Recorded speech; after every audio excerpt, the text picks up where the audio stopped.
Good evening. We'd like to welcome you all to the June 3rd monthly meeting of the Boston Civic Design Commission. The open meeting law requires that we notify the public that a recording of the meeting is being made by the commission staff, and our meeting is now called to order. My name is Linda Eastley, co-chair of the BCDC, and I wanted to give a very warm thank you to our 9 commissioners who are here tonight for their professional guidance that helps to shape our city of Boston into a more beautiful, sustainable, and equitable city for all its citizens. Tonight we will be reviewing 5 projects. 2 are here for recommendations, and 3 projects are new or returning to us. But first we have an important matter of business, which is some tributes to 2 of our very treasured BCDC colleagues. Bill Ron, who has been a commissioner since day one, since BCDC was founded, and also a tribute to Jonathan Evans. And we know Jonathan was not able to join our meeting tonight, but we will get him some of these thank yous. So I wanted to turn it over, Diana, to you, who will recognize both Jonathan and Bill, and then we will open the floor for any other commissioners that wanted to add their thank yous. Thank you so much, Linda. Commissioners, I want to keep my comments brief, but given the lengthy agenda this evening and certainly the upcoming celebration event later this month, I want to acknowledge that we're going to have many opportunities to share and celebrate the many contributions of Bill Ron and Jonathan Evans. But I would be remiss if I didn't acknowledge that this will be the last meeting for the 2 commissioners. As we bid farewell to Commissioners Evans and Ron, their departure reflects our commitment to regularly balancing the commission with the infusion of new talent, with the preservation of institutional knowledge, by regularly cycling members onto and off the commission. Jonathan and Bill have made numerous and lasting contributions to the commission's work. Jonathan joined us in 2021, bringing with him invaluable experience designing and delivering projects across the city, specifically affordable housing projects, at a time when the city is working hard, harder than ever, to address the complexities of reviewing, approving affordable housing. As a commissioner, Jonathan was generous with his insight and an important advocate for quality design and affordable housing. And Bill joined this commission in its inaugural year, 1990. And on a brief note about his 35 years of service, which again, I'm not doing justice to this incredible work, it's important for us to highlight that although we do not meet every Tuesday, for most of the history of the commission, it has met every Tuesday, which means that Bill, who has a sterling attendance record, has made what we would say a sort of conservative estimate would be that he gave the city of Boston more than 1,000 of his Tuesday evenings over the span of his service to our city. Time that was spent in devotion to a city whose form he made very important contributions to by day as a practitioner, and then volunteered his time during the evenings as a commissioner. And to mark the occasion, we have borrowed from Bill's own words in an article he wrote that was published in the National Gallery of Art in 1995, an article ambitiously titled "The Boston Federal Courthouse, the Role of the Boston Civic Design Commission." And Bill wrote, and I quote, "Design review must respond to and strengthen the sense of place of a city, a town, and indeed a culture. That sense of place, by necessity, a combination of tradition and memory, joined with aspiration and hope for the future. To be effective, design review must be about not simply the preservation of an agreed upon past, but also a commitment to pushing and challenging a not so agreed upon future," end quote.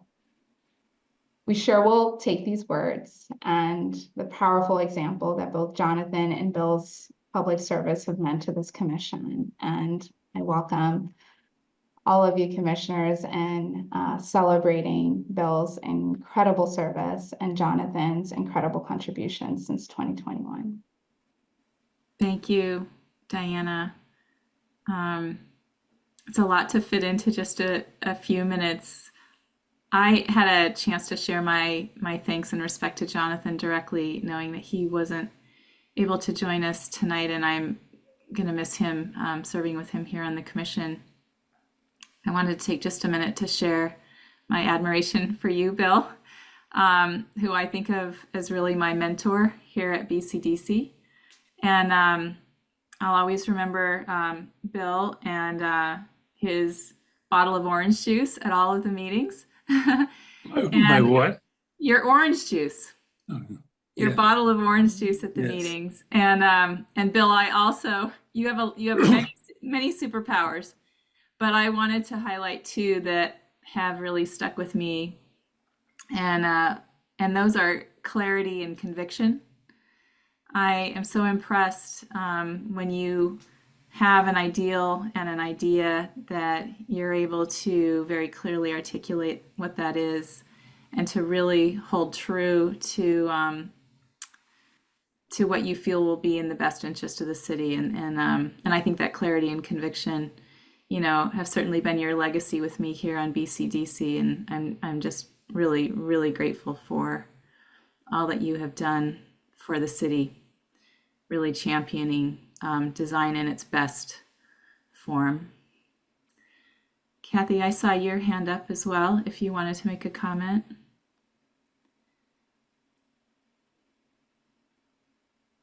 I'm on the subway, so forgive me for the background noise. Those were actually claps. So that was my ovation to you, Bill. But I will just say that I've known your name long before I think I moved to Boston. Oh, I think Kathy has gone through the tunnel, and we'll grab her comments in a minute. It's a very fitting kind of urban tribute. Oh, Kathy, are you back with us? Am I? Yes. Yes. I will just say that I have learned so much from you, Bill, both in and out of BCDC, and I think what you leave behind is really a legacy and also a challenge for us all. So I hope we live up to it. Thank you, Kathy. David, Haseen?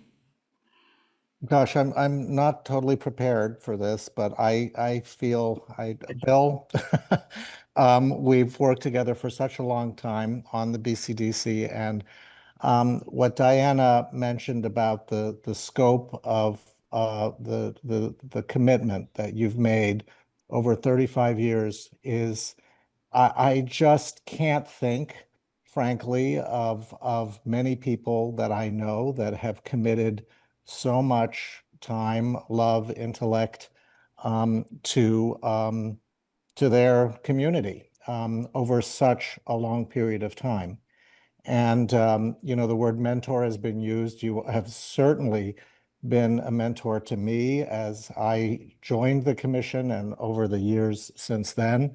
And beyond that, the great joy of having that mentorship and that turn into friendship, which is really what I carry with me in my heart. Some of you may not know this, but Bill and I are neighbors down the street in Provincetown. So I know that we will continue to schmooze about the issues that affect our city and the design of our city. But so I take solace in that. But I will say, and Diana and others have alluded to this, there is no certificate, there is no plaque, there is no platter that can begin to capture the contribution that you've made to Boston over these years. And in many ways, I hope that when you look at the city, drive around the city, that the city is the great beauty and success of our city. Certainly one of the most special cities in America. is in many ways yours. You know, you've touched so much of what has transpired in these very, very significant decades. And I just, as a friend, I pay tribute. As a colleague, I honor you. But as a citizen, I thank you. So thank you very much for everything. Thank you, David. Mimi? I will say it's always hard to follow David Haseen, his comments, but Bill, I have overlapped with you probably the shortest amount of time from all of the commissioners. But what I really appreciate about your time on the commission and learning from you is your clear thinking and approach to every project. And I think of the time when it was early on, this was even just a few years ago, where we actually did meet every Tuesday and Bill was always there. And I remember 2 or 3 evenings where it would just be me and Bill in subcommittee. And I knew at the very least I had to keep a dialogue going with Bill. And he was so clear and he was so articulate about what we were reviewing that I feel that I learned. You gave me my BCDC sea legs, I feel. And you really kept a conversation going, not only with our proponents, but with me when I was learning, you know, how to be even a commissioner on this committee. And so I really, really appreciate all of those times that we were just the two of us.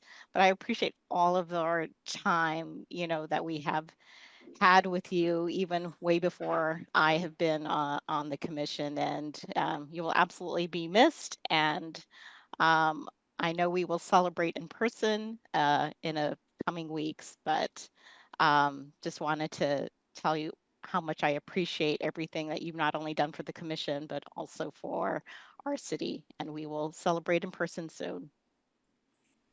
And to Thank you. Jonathan, you know, that's a whole other thing. We will have some time also with him in a couple of weeks. But what I appreciate most about Jonathan Evans' approach to the commission is he's such a practitioner, and his comments were very much focused on, you know, really thoughtful, insightful approach to building that. Yeah, it was just great to have him as well, and he will be missed. But I will pass it along. Thank you, Mimi. And I know that we all have so many great things to say about both of them. And we will have a chance to celebrate later on this month. So we'll keep going along here with that in mind. David, Manfredi, and then Anne Marie, and then Kirk, and then Laura. Well, I missed some of my colleagues' earlier comments, but so I'll be brief because I suspect a lot of things have been said. But Bill, it has been my personal honor to serve on BCDC with you. Whenever I hear that certain conviction in your voice, it makes me stop and say, I got to think about this again. When Bill is digging in, there's something really important here to pay attention to that I may have missed. Your thoughtfulness, and it's on the positive, and sometimes it's on the critical side. The thoughtful way that you have delivered really important messages to very good architects and make projects better. I really miss our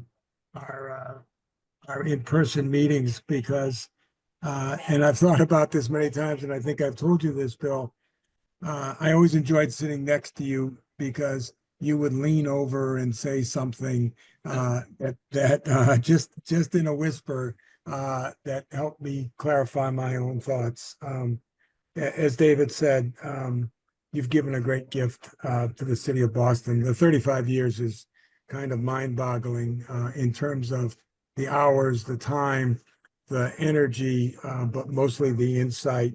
And I've got to say, you've raised the bar on so many evenings.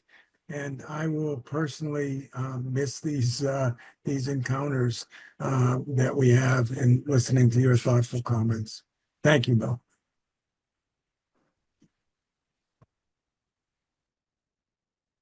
Anne I'll Marie, just, yeah, Anne Marie, then Kirk, and then Laura and Shauna.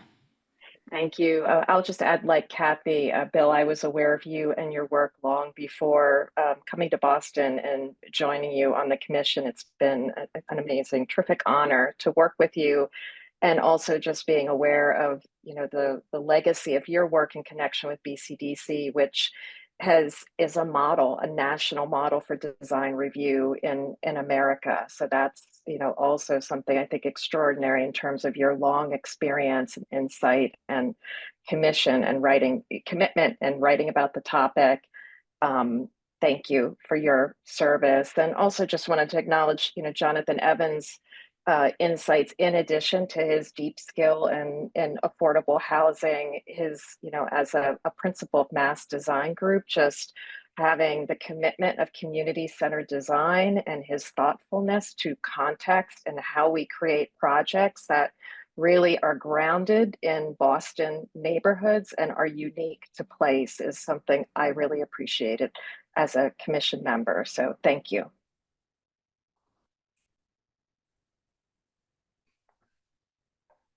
Kirk, do you want to?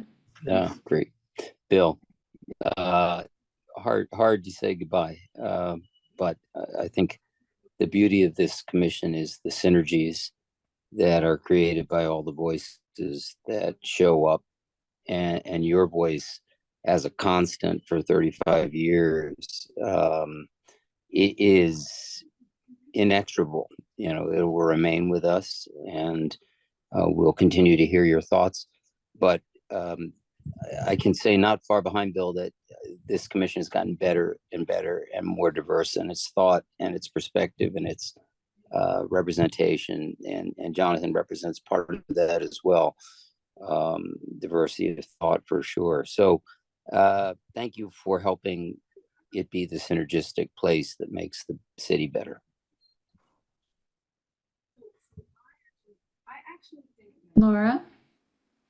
So thank you for your service, Bill, but I have to say I'm going to take a bit of a diversion here, because one of the first books that I read when I came to Boston was Tracy Kidder's House. And you were a rock star in that. And everybody was talking about that book on the street. And I learned a lot from it. I learned, you know, about the long process it takes to realize projects, and also the relationships that you form in the practice of doing that. So you were a great impression on on an early part of my career, and I really appreciate it. And so to end up on the commission with you is just such a privilege. So we will certainly miss your presence, and we'll look forward to you coming back every year and celebrating in our parties. Thank you, Laura. Shauna? And so many people have said so many things. So Bill, we've worked together on the commission for about 3 years, but for many years I was on the other side of the aisle as the proponent. And my level of learning from you was significant on both sides. As a proponent, when you would open your mouth, of course there was trepidation, a lot of respect, and then relief. And then, as so many colleagues have mentioned, your clear insights and critical thoughts that really sort of push my thinking in a different direction. But the thing I want to touch upon the most that I really leave with is the true excitement and joy you see and express when there's a piece of architecture or design that really strikes you at every level. And that continued excitement and advocacy for exceptional design is really my big takeaway from your legacy. So, thank you very much. Thank you, Shauna. And I think we have the tributed man also with his hand up. Bill, would you like to say? Well, let me just say a couple of things. I'm not sure I know the person you've been describing, but nonetheless, I appreciate the comments a lot. And if I've been some form of mentor for the commission over the 35 years, so be it. I thank you for the comments. Let me just say one thing, and it is a kind of historic perspective. When Ray Flynn was mayor, he ran on a progressive ticket that did not talk about city design at all. And he was talking about the way that he had reached out over the years and wanted to continue to reach out to diverse communities in the city. But the amazing thing he did was, of course, appoint Steve Coyle as his first head of the BRA. And Steve, who, like me, was trained as a lawyer, but also worked in a major architectural firm in San Francisco, is the one who really convinced the mayor to set up a design review commission. So Steve, who passed away a couple of years ago, had the idea for this and a model, not a model, but the sense that it had to be integrated into the zoning code immediately and not be some add-on that could easily be dismissed a few years later. And so in many ways, I think of Ray Flynn and Steve Coyle as mentors of this. And the other is Mayor Menino, who served a very long time, as we all know, and who had strong ideas about the city and incredible instincts about the city. And all through that, I am sure there were times when Menino thought we were very much on a wrong track. And he kept his mouth shut, but he supported the idea of the commission very strongly. And so in effect, the commission and the mayor worked as a team that I think was incredibly important. So I simply say that because you're starting in on some revisions administratively for the operation of the, pardon me, just a moment, for the operations of the commission. And I wish you all good luck, because for 35 years, the commission was able to move forward, and I certainly hope it will be now. So thank you for all your comments. I'm not sure I will miss all those Tuesdays, but fortunately you're setting up a process that there'll be fewer of them, I hope. So thank you. Thank you, Bill. And since Diana gave us some math to begin with, I just did a quick calculation that if you had your work weeks dedicated to BCDC, you would have, and not ever taken a vacation, you would have worked for over 2 years of your life on BCDC in meetings and review. And it's just an astounding gift that you've given to the city. So thank you so much. Thank you. Thank you. And those of you who are here tonight will benefit from Bill's comments and guidance as well. We are going to shift now to the business portion of the meeting, and we'll begin with a roll call. So commissioners, please say present as I call your name. Diana Fernandez. Present. Kathy Cotteritas. Here. Mimi Love. Present. Anne Marie Lubenow. Present. David Manfredi. Present. Catherine Morris. Present. Bill Ron. Present. Laura Solano. Present. David Hassan. Present. Kirk Sykes. Present. And myself, Linda Eastley, present. We have several meeting minutes. Shauna Gillis Smith, Shauna, thank you. present. Thank you. We have several meeting minutes to approve tonight. The May 6th monthly meeting, the May 13th design subcommittee, and the May 20th design subcommittees. Is there a motion to approve these meeting minutes from May? So moved. And a second? Second. All in favor, please say aye. Shauna Gilly-Smith, Aye. Kathy Kotaritas, Aye. David Hassin, Aye. Mimi Lev, Aye. Anne Marie Lubenow, Aye. David Manfredi, Aye. Catherine Morris, Aye. Bill Ron, Aye. Laura Solano, Aye. Kirk Sykes, Aye. and myself, Linda Eastley. The minutes are approved. Christina, we're ready to move to the report from the review committee. We're introducing our 3 new or returning projects tonight, and we're going to do something a little bit different, which is to introduce them and then also to take a vote to send to subcommittee.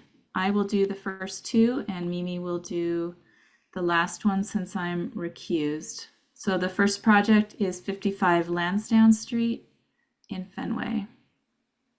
Thank you and good evening, Commissioners. Per the regulations of Article 28 of the Boston Zoning Code, Planning Department staff have prepared the following recommendations for your consideration. A project at 55 Lansdowne Street in Fenway, also known as Fenway Corners North, with approved Article 80C development plan and partial 80B large project entitlements, contemplates development of approximately 250,000 square feet of primarily commercial uses and 119 off-street parking spaces in a single 7-story building on an approximately 1-acre site. Although no additional BPDA board action is anticipated for the project, post-board planning department staff and BCDC review were required as a condition of the approvals granted. Planning Department staff hosted a Citizens Advisory Committee meeting on June 2nd, 2025, and Planning Department staff recommend that the Commission vote to review the proposed project. Great, thank you, Christina. All in favor of reviewing this project, 55 Lansdowne, please say aye. David Hassin, Aye. Shauna Gilly-Smith, Shauna? Oh, aye. You couldn't hear me? Thank you. Yes, we did that time. Yes, thank you. Kathy Kotaritas, Aye. Mimi Lev, Aye. Anne Marie Lubenow, Aye. David Manfredi, Aye. Catherine Morris, Aye. Bill Ron, Aye. Laura Solano, Aye. Kirk Sykes, Aye. and myself, Linda Eastley, aye. So we will review, and we're going to piggyback that with a motion to send to subcommittee in advance of that presentation. Could someone make that motion? So moved. And a second? Second. Great. All in favor, please say aye. Shauna Gilly-Smith, Aye. David Hassin, Aye. Kathy Kotaritas, Aye. Mimi Lev, Aye. Anne Marie Lubenow, Aye. David Manfredi, Aye. Catherine Morris, Aye. Bill Ron, Aye. Laura Solano, Aye. Kirk Sykes, Aye. and myself, Linda Eastley. We will send this to subcommittee. The second project from review committee is Gillette in South Boston. Thank you. A proposed master plan for 20 Gillette Park, South Boston, also known as Gillette Redevelopment, seeking Article 80C PDA Master Plan entitlement, contemplates the demolition of Gillette South Boston Manufacturing Center and the development of approximately 4 million square feet of commercial uses, 1,725,000 square feet of residential uses, and approximately 4,489 off-street parking spaces in approximately 20 buildings on a 31-acre site. The proponent filed a draft PDA master plan on April 11th, 2025. The planning department staff hosted public meetings in person and virtually on May 14th and May 29th and have scheduled additional public meetings for June 11th and June 18th. Planning department staff recommend that the commission vote to review the proposed project and send to subcommittee. May we do that in one vote, Christina? I believe so. Great. All right. Do we have a motion to both review and to send to subcommittee? So moved. And a second? Second. Thank you. All in favor, please say aye. Shauna Gilly-Smith? Aye. David Haseen? Aye. Kathy Kotarides? Aye. Mimi Lev? Aye. Anne Marie Lubenow? Aye. David Manfredi? Aye. Catherine Morris? Aye. Bill Ron? Aye. Laura Solano? Aye. Kirk Sykes? Aye. And myself, Linda Eastley, aye. We will review and also send to subcommittee. The next project I'm recused from, 100 to 168 New Rutherford, so I will have Mimi do the roll call for this project once Christina presents it to us. And just a quick note, I don't believe that a vote is needed. So I'm just going to present some clarifying information here. All right. That a plan and a project at 100 through 168 Rutherford Avenue in Charlestown, also known as the Austin Street Lots Redevelopment, was previously formally introduced to the Commission on July 7th, 2024. The proponent initially sought Article 80C and 80B entitlements for 4 buildings and associated public realm elements, but has since modified the entitlements sought to include a PDA for the site as previously proposed, but has reduced the 80B entitlement sought to a single building. Following almost a year-long pause on the Commission's review, the proponent is now ready to reinitiate the process. No vote is needed at this time as the project is already formally under the Commission's review. Thank you, Christina. Thanks for clarifying that. All right, we are going to start our presentations tonight with 776 Summer Street, the phase 2 of that project in South Boston, which is back in front of the full commission for a final recommendation. And this recommendation is actually before us in 2 parts tonight, A, B, and C as one package and E later. And I think Seth is going to walk us through that now. Thank you, Commissioner Eastley, and good evening, Commissioners. The Planning Department requests that following the presentation, the Commission consider final recommendations for buildings and associated public realm elements at Blocks A, B, and C, and that the Commission review but withhold final recommendations for Block E. Specific direction is sought this evening to help direct Block E's design evolution, particularly the tower element. The Planning Department would suggest that staff work with the proponent and bring this element back to the full commission for final recommendation next month. Thank you. Thanks, Seth, and we'll kind of chat about that after the proponent has had a chance to do their presentation. So this is the 6th presentation to BCDC. Commissioners Love and Sykes are recused. And any other commissioners that I've missed on recusals? We will stay on with their cameras off, correct? That would be great. Camera and audio off would be great. And Commissioners Haseen, Manfredi, and Solano and myself were at the last subcommittee. So we'll have you share your comments first after. Linda, I believe I was also at that subcommittee meeting. Great, thank 2 you, weeks Bill. ago. Thank you. So we'll have you all share comments after the proponent has finished their presentation. And at this time, we will pass it over to the 776 Summer Street team.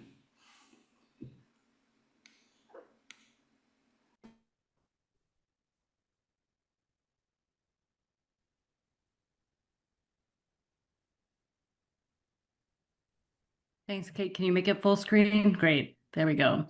Well, thank you and good evening, commissioners. I'm Melissa Schrock, EVP at HRP Group, Firstly, I personally want to say thank you to Bill and Jonathan for your service. I've personally had the opportunity to bring several projects before you over the years and have definitely benefited from your valuable insight and feedback.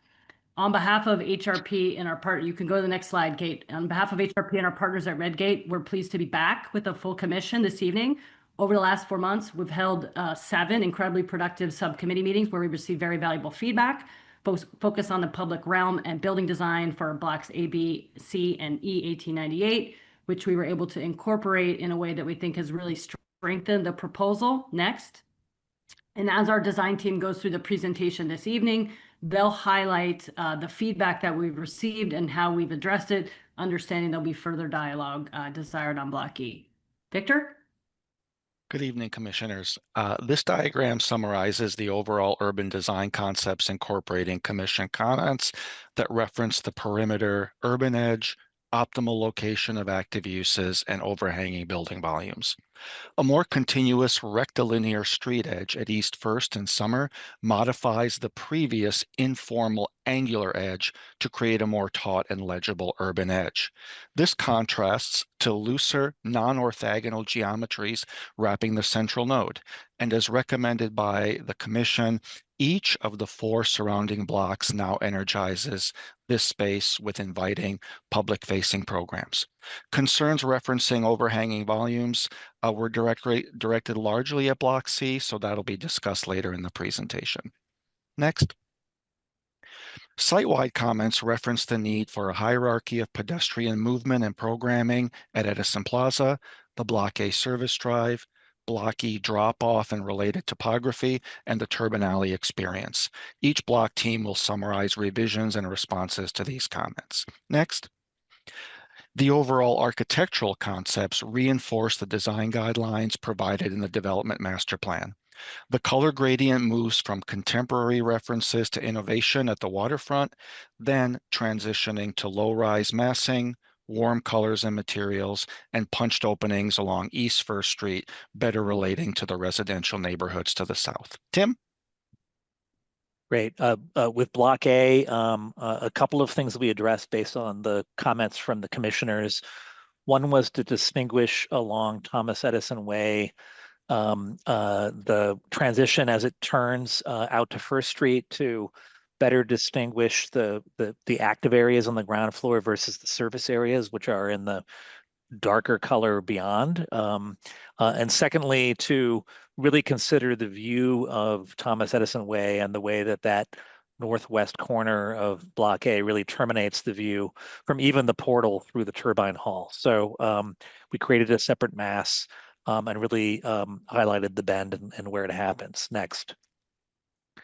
The other thing we focused on based on comments in subcommittee was making the entrance more legible. You can see it there where Catherine is pointing. And we took the 2-story lobby there and the portal and used that to organize that volume with a kind of 2-story rhythm on the facade. You can also see how we made the southwest balconies more sculptural at the gateway to the project. So with that, I'm going to turn it over to Building B. Thanks, Tim. So moving to Block B, on the bottom left of the page is the ground floor plan as presented during the first BCDC full commission hearing. And the 2 main comments we received were first, that we should look to reduce curb cuts along Thomas Edison Way. And second, that we should explore moving the retail use from East First Street further into the site, which is a great comment that has led the project in an exciting direction. At the bottom right is the current proposed plan, which moves the residential parking entry further page south to share a curb cut with the Block B and T3 loading functions, and thereby increasing the amount of sidewalk and landscaping along Thomas Edison Way. And the retail use has been moved from the East First Street street front to the open corner space, which complements and enhances the active uses across the street at blocks E, A, and F, bringing increased energy and vibrancy to the public realm at that key intersection. As we move to the next slide, we were also asked to study the use of a screening element to separate the Block B loading functions from the public realm. On the left is the image previously presented to the commissioners, and on the right is the proposed screening consisting of a metal gate with angled fins that's been designed to visually screen the loading activities from the key public realm perspective, such as the T2 outdoor room. And finally, as we move to the next slide, we were also asked to study reorganizing the balconies to create a cleaner and more refined architectural expression. On the left is the image previously presented to the commissioners, which shows the three main elevations where the majority of the balconies are located. We noted that on each facade, the lowermost balcony is set at a different datum, and the overall density and spacing between the balconies varies considerably per facade orientation. So on the right is the new proposed design, where we've worked to create a more consistent reading by setting a consistent datum for the lowermost balconies and employing a consistent approach to both the density and the spacing of the balcony layout. Victor? Okay, on to Block C. The image on the left summarizes areas that needed further study per our February 4th discussion. Those included a repetitive and static nature to the storefront, the proportion of three-story openings on the south, and perhaps most significantly, the heaviness of overhanging building volumes over the pedestrian realm. In response to those concerns, the right image shows a redesign massing of projecting podiums varying in height with taller mass now recessed further from the public realm, better mediating the scale between the building and the pedestrian. The south windows have been subdivided into single-story elements, improving the relationship to low-rise buildings, while the storefront experience now offers variety and hierarchy through various size vertical elements capped by a perforated metal louver band. Next, please. The floor plan continues to prioritize active public uses, fronting East First and Summer and on into Turbine Alley. Commissioner comments focused on the design dialogue between the public realm and the architecture, specifically the public realm along East First, which has been expanded and straightened to enhance indoor-outdoor relationships. The sunken outdoor space at the southeast corner has now been raised to match grade, and the Turbine Alley experience has been improved through both architecture and landscape design. Next, please.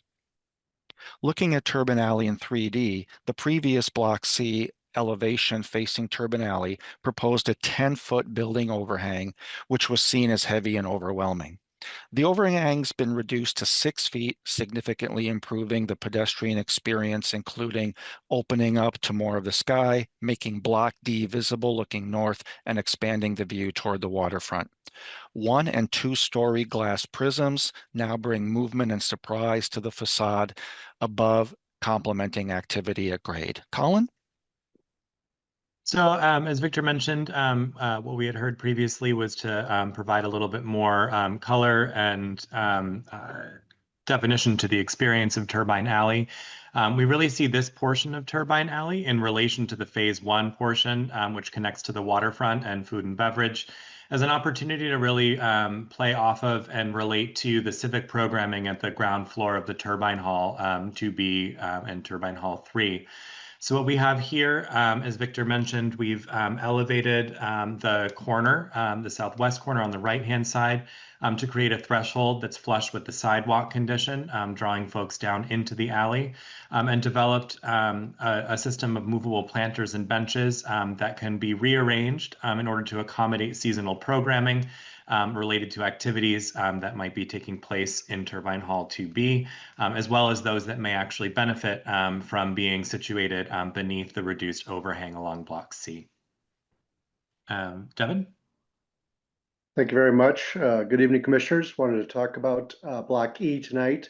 We received comments on the vehicular drop-off location under Block E's building. In response, we have made significant adjustments to the plan of this building. First, we relocated the hotel and residential entries to the south end of the 1898 building, which allowed us to bring Block E to the ground. This reduced the vehicular frontage that was facing Thomas and Edison Way by half. It also increased the active uses along Edison Plaza and Edison Way, which are significant improvements to the ground plane. Next slide, please.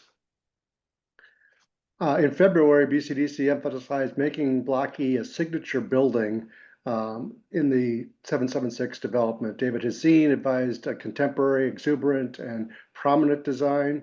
Our March revision featured unified vertical fins with projecting north-south facades. Bill Ron noted that the facades needed reinforcement or refinement to improve slenderness and verticality. After further articulated refinements were made in May, we were asked to revisit the unified fin facade of earlier presentations, and that approach is what was well received and reflects what the vision we're excited to present today. Next slide, please.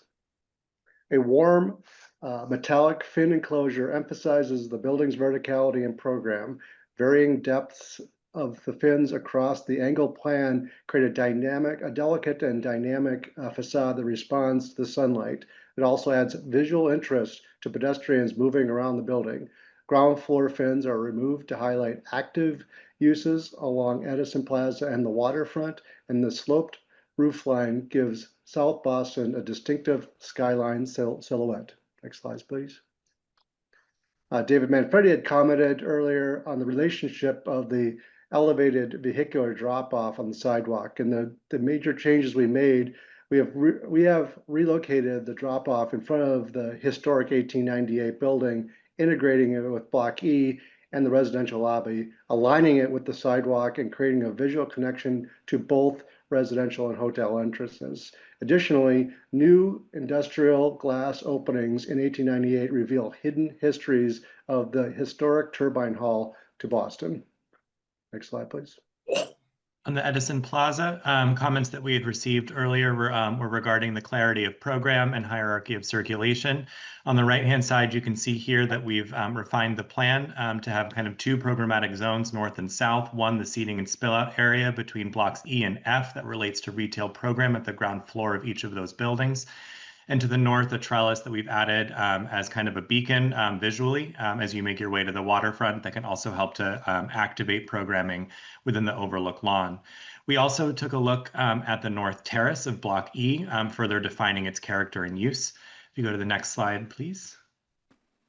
Following some of Commissioner Solano's comments from our last meeting, we've looked at opening up the trellis to the primary circulation path to the waterfront, making a more generous connection from the north terrace to the plaza and the trellis. And we've also looked at reconfiguring the kind of seat wall and planting arrangement that's at the center, that kind of figure there, that still allows for flexibility of use, including the accommodation of a 20-foot by 40-foot tent. But on the day-to-day, we feel kind of framed seating and optimum orientations. And also then kind of reinforces some implied subdivisions of space with a new seat wall oriented towards the lobby bar in Block E that could help to further define a potential spill-out zone from that building. And with that, I believe that concludes our presentation. Thank you all. I wanted to compliment the team. This was a lot of information to get back to us, and I thought that the word bubbles were a really effective way to remind us all of what the comments have been over the last two meetings. So thank you for that innovation. So many of us were at that last subcommittee, Commissioners Ron, Haseen, Manfredi, and Solano. So we will start with your comments first. And as Seth suggested at the top of this presentation, the suggestion on the table is that we would look at blocks A, B, and C, and then potentially to go ahead and see E one more time. And that, if that helps you to offer different types of guidance to this proponent team. Anyone want to kick us off?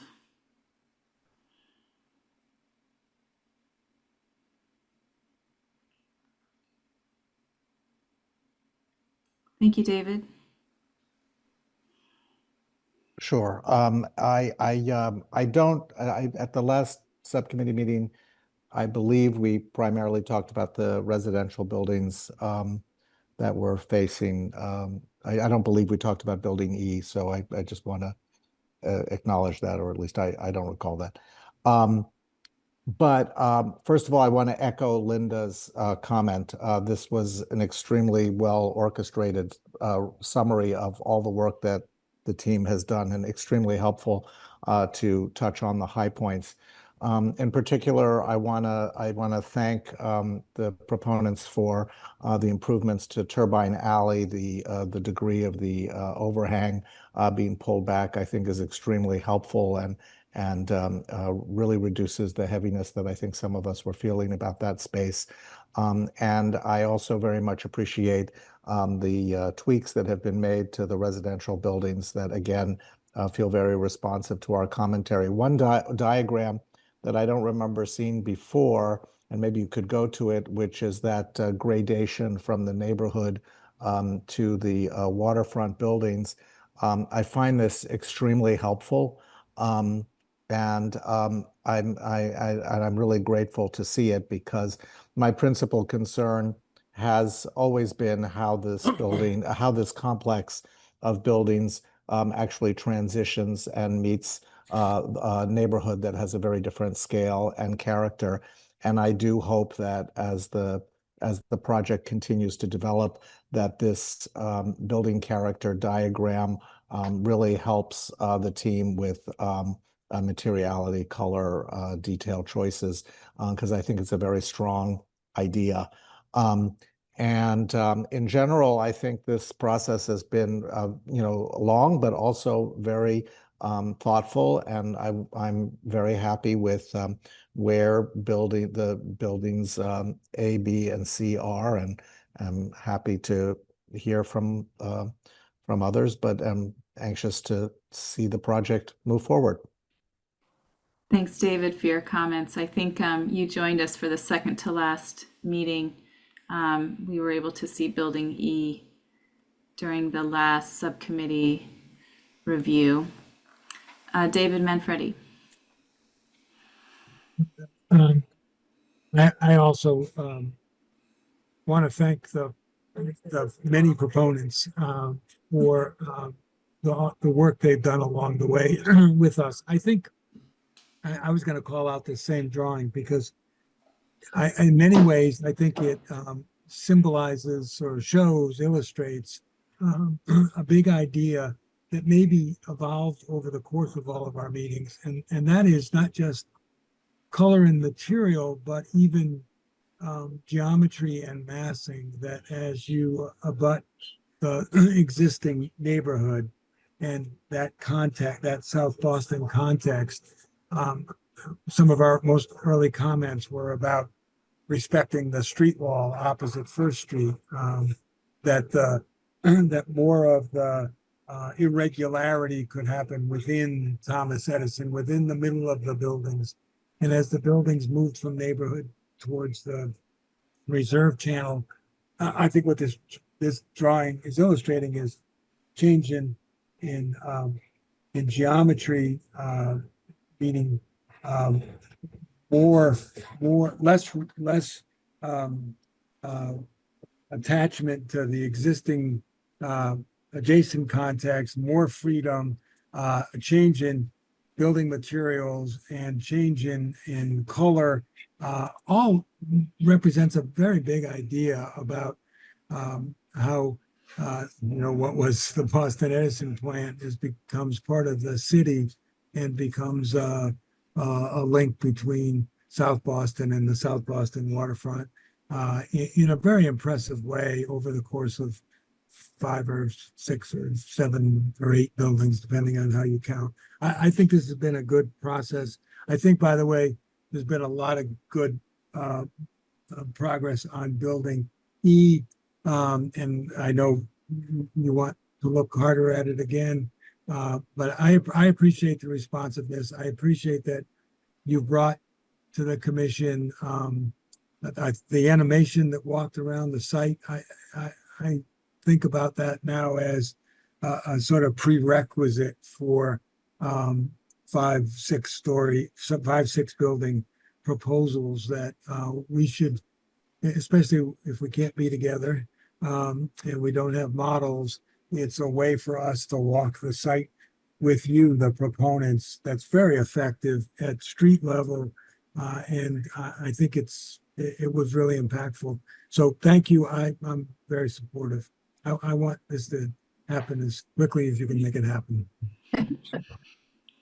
Thanks, David. Anne Marie?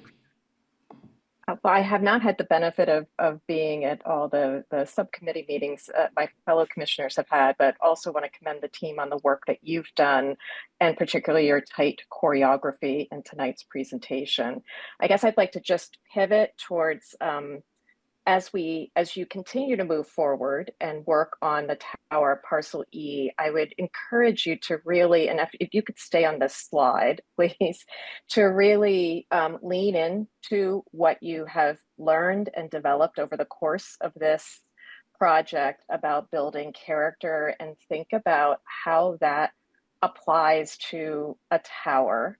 One of the things we've been seeing, we are seeing a lot of new glass towers being built in this city, throughout the city and adjoining districts. And I'd really encourage you to think about what makes this, first of all, what makes this tower unique to this district. My colleague David Hassine has often mentioned, when we see large parcel developments or multi-parcel developments, how do all of these buildings form an ensemble or a district? So I just encourage you to really think about that. I think that's a really urgent, frankly, urban design challenge at this time, and particularly how this building meets the ground. You've put so much thought into, and care and attention into the detailing of the other buildings in this district.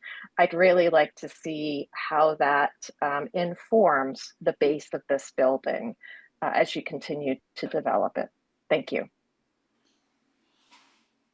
Thanks, Anne Marie. I think we're keeping public comment till the end, so we'll go to Shauna.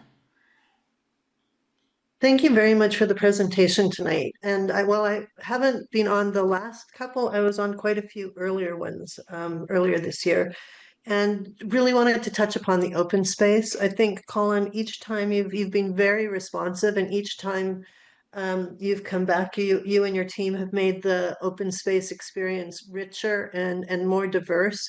And one of the things I really want to compliment you on is the scale of the different interventions. It feels like the whole sequence actually feels a scale that can accommodate hundreds of people, but also a scale that would feel comfortable and engaging and interesting, even if it's 4 or 5 or 6 people wandering through the space. So thank you for being so responsive and working through each. You were on the hot seat every meeting. I also wanted to compliment the simplicity and elegance of the landscape solution, the grading solution in the Turbine Alley. It was pretty uncomfortable to me originally, where it was half lowered down, and I think both the grading solution as well as the movable planters, I think it is a nice solution. And flipping, on the open space, I'm very excited to see the project, built and experience it myself in real time. And the one thing I wanted to say about E, could we go to the view of the drop off for E? I am also very excited to see this going further. The true integration of the turbine hall into building E as the entry, and bringing the vehicular court down to grade is really a very strong move in my mind. Will be curious to see, or my colleagues, whomever's on the committee next time, to see that view come. I'm still interested in that view as you're passing through the hole in the other building, unless this is the hole right there, which it may be. But anyway, we can talk about that in the next meeting. Thank you. Thank you, Shauna. Laura? Could we go back to the site plan? Thanks for the presentation. It was very clear. Colin, thank you for your responsiveness to the topics that we discussed last time. I think that the plan feels more spacious, even though it hasn't gained any square footage, and opening up the center area and allowing the arbor to have more presence as well as a greater scale, I think is a nice response to being surrounded by some pretty big buildings.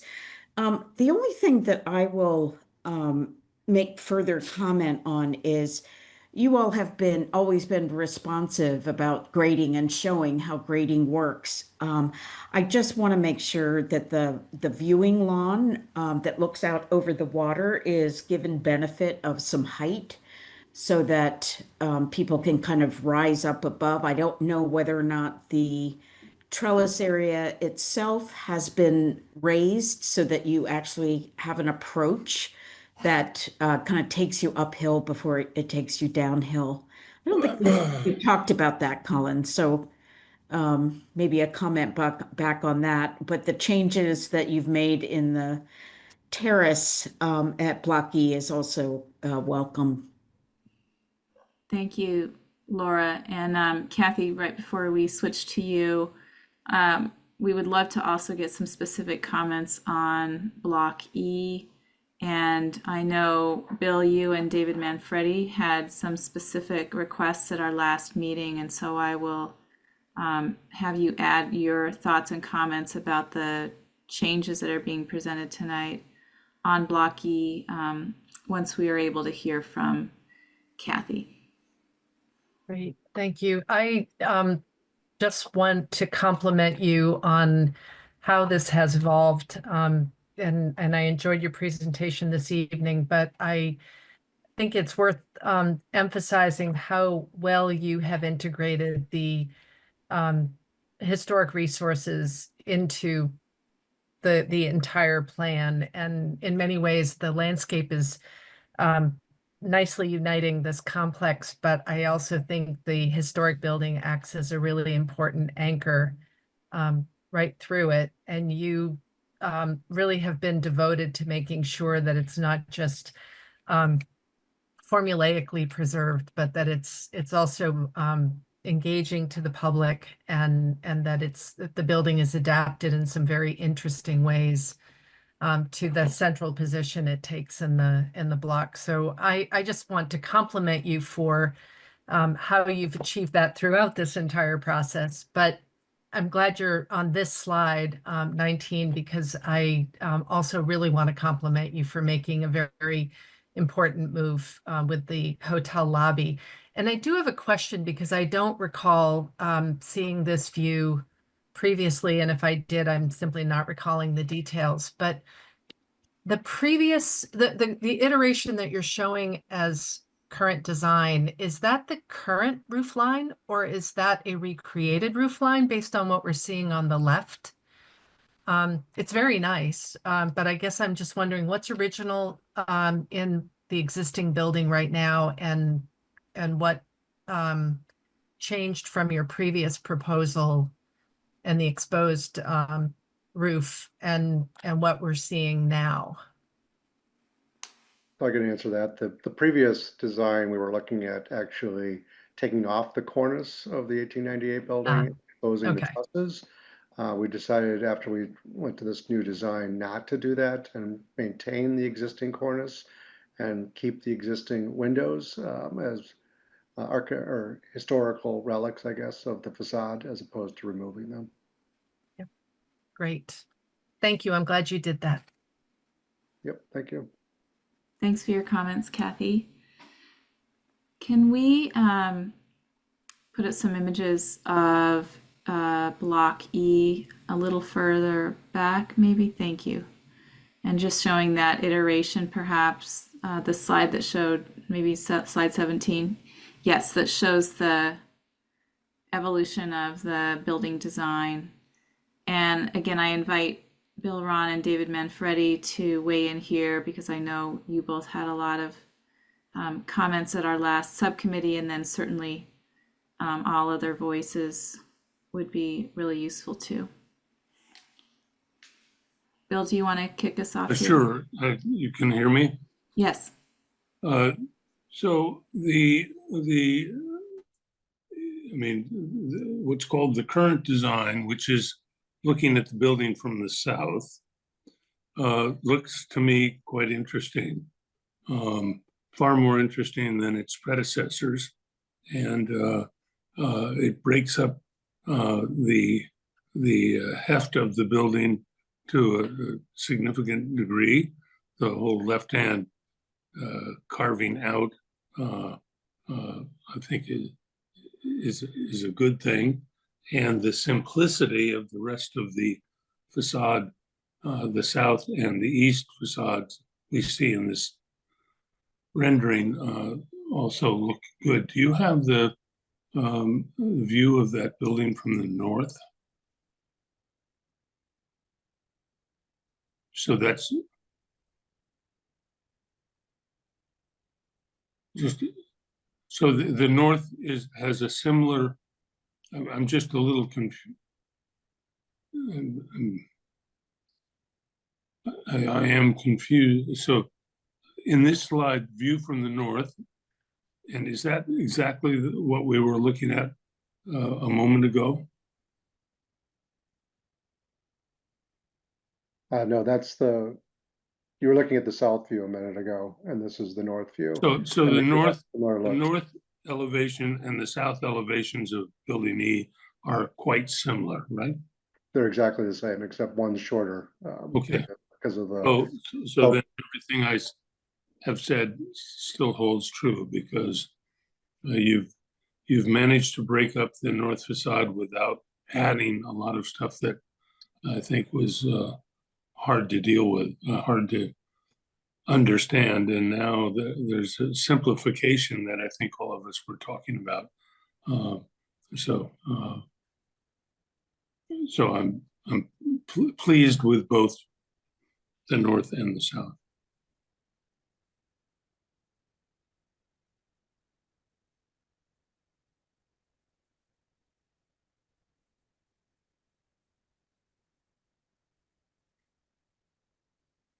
Any other comments? I apologize, I was on mute. David Manfredi and then David Hassin.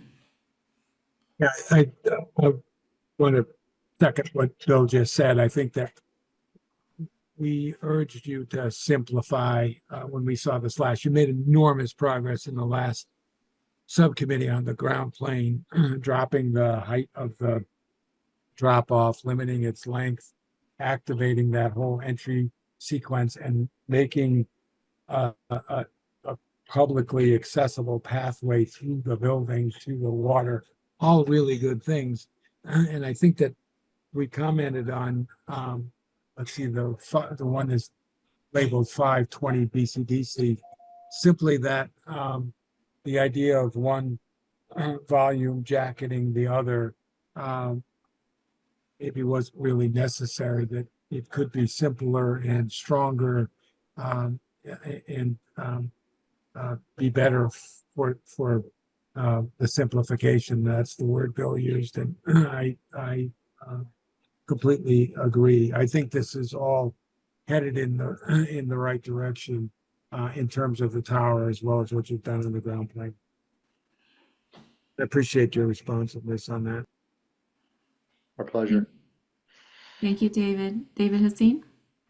I wasn't a part of these discussions, so I'm just I'm catching up. But I think that a couple of thoughts I have. I too appreciate the sort of streamlined simplicity that has evolved in the sort of gentle curve of the form and the slope of the roof, and I think that's going to present itself nicely on the skyline as a marker beacon at great distance. In looking at the project a little bit more closely, and particularly from this view, and thinking about the nature of the space that is created at the center of the complex with the other residential buildings that are immediately adjacent, I do wonder, though, if the sheer simplicity of the project as it hits the ground in that location is maybe a bit slick. I'm looking at the 318 version, which of course is a very different building, but there's this carving that you're doing like you are in the more recent scheme that introduces this horizontal datum that is, I think, creates a more human scale at that central plaza, and that might also correlate to maybe some of the public areas in the hotel and other things that maybe it would be good to express at the pedestrian scale. So I think that I'm feeling like the tower is maybe a bit slick and dramatic at that central plaza. And if you think about the diagram that you presented, where there's this gradation from the expression of the complex to the seaport and to the neighborhood, it would imply in my mind that the two edges of the building would not be the same, and that the side facing the neighborhood would have some changes, either sculptural or material, to help reinforce that sense of transition. And so that's a question. And lastly, if I'm not mistaken, I've said this at BCDC meetings before, but we do seem to have a lot of blue glass buildings going up everywhere. And I looked, I think, more closely, and I believe quite a bit of the facade is metal panel. Is that correct, Devin? Correct. So I wonder if in the use of the metal panel, like we were just driving by the project at Harvard, the Alston Harvard campus, where I think it's WRDV is building this building out of metal panel, and the metal panel is treated like terracotta. It's a sort of this green finish. And it just reminded me that there is a lot of opportunity with metal panel now in terms of the specifics of the color and the finish. And I feel like your project might be even stronger if that notion of the gradation or the color or whatever was really manifest in the metal panels that you use, so that it doesn't look like another blue glass building from the seaport, if you know what I mean. And maybe that's actually really wonderful. I mean, if you think about the McAllen building, for example, in South Boston, it has a presentation back to the Back Bay that is very vertical and dramatic and glassy. But as it steps down to the neighborhood, it takes on a little bit of a different character. And I do feel like you have that opportunity here, where the presentation of the facade back to the seaport could be maybe very much like you have it, but maybe there is something about the color or some of the cuts and stuff like that that you make into the building that sort of change the character and help ground it as it lands in this plaza that I think is going to be full of restaurants and, people and pedestrians. So those are just some thoughts that maybe you can think about. That's great. Thank you. Thank you, David. I'll add a few of my comments. I have three basic comments. The first is that I think we spent a lot of time thinking about the experience from the street, the multiple streets and open spaces, and I wanted to compliment your team on taking those comments to heart. I think there have been tremendous improvements all around this site. Even Block D, which wasn't part of our review this time, but was part of our review last time, has so much more kind of delicacy as it reaches the sidewalk. And so I think that in my mind, those improvements are really welcome. The second group of comments is related to building E in my third group as well. And I feel really comfortable with the street side of Block E, kind of that southwest side of Block E. We talked last time, 2 weeks ago, about the way that you are referencing kind of the historic buildings. And I think in general, the ways that you are now articulating this building are much easier to read. But that leads me to my third set of comments. And if we can go back to slide 17. And I really like the other comments that you've heard from commissioners. What I would add is that there's a sense of kind of heaviness and an industrial character in this current design that I'm questioning a little bit. And as you kind of continue to work on this, I would love for you to think a little bit more about the heaviness of the balconies. For me, the read of the balconies, when you compare the current on the right-hand rendering and even that original kind of February where the balconies feel very light and there's just a little bit more relief there.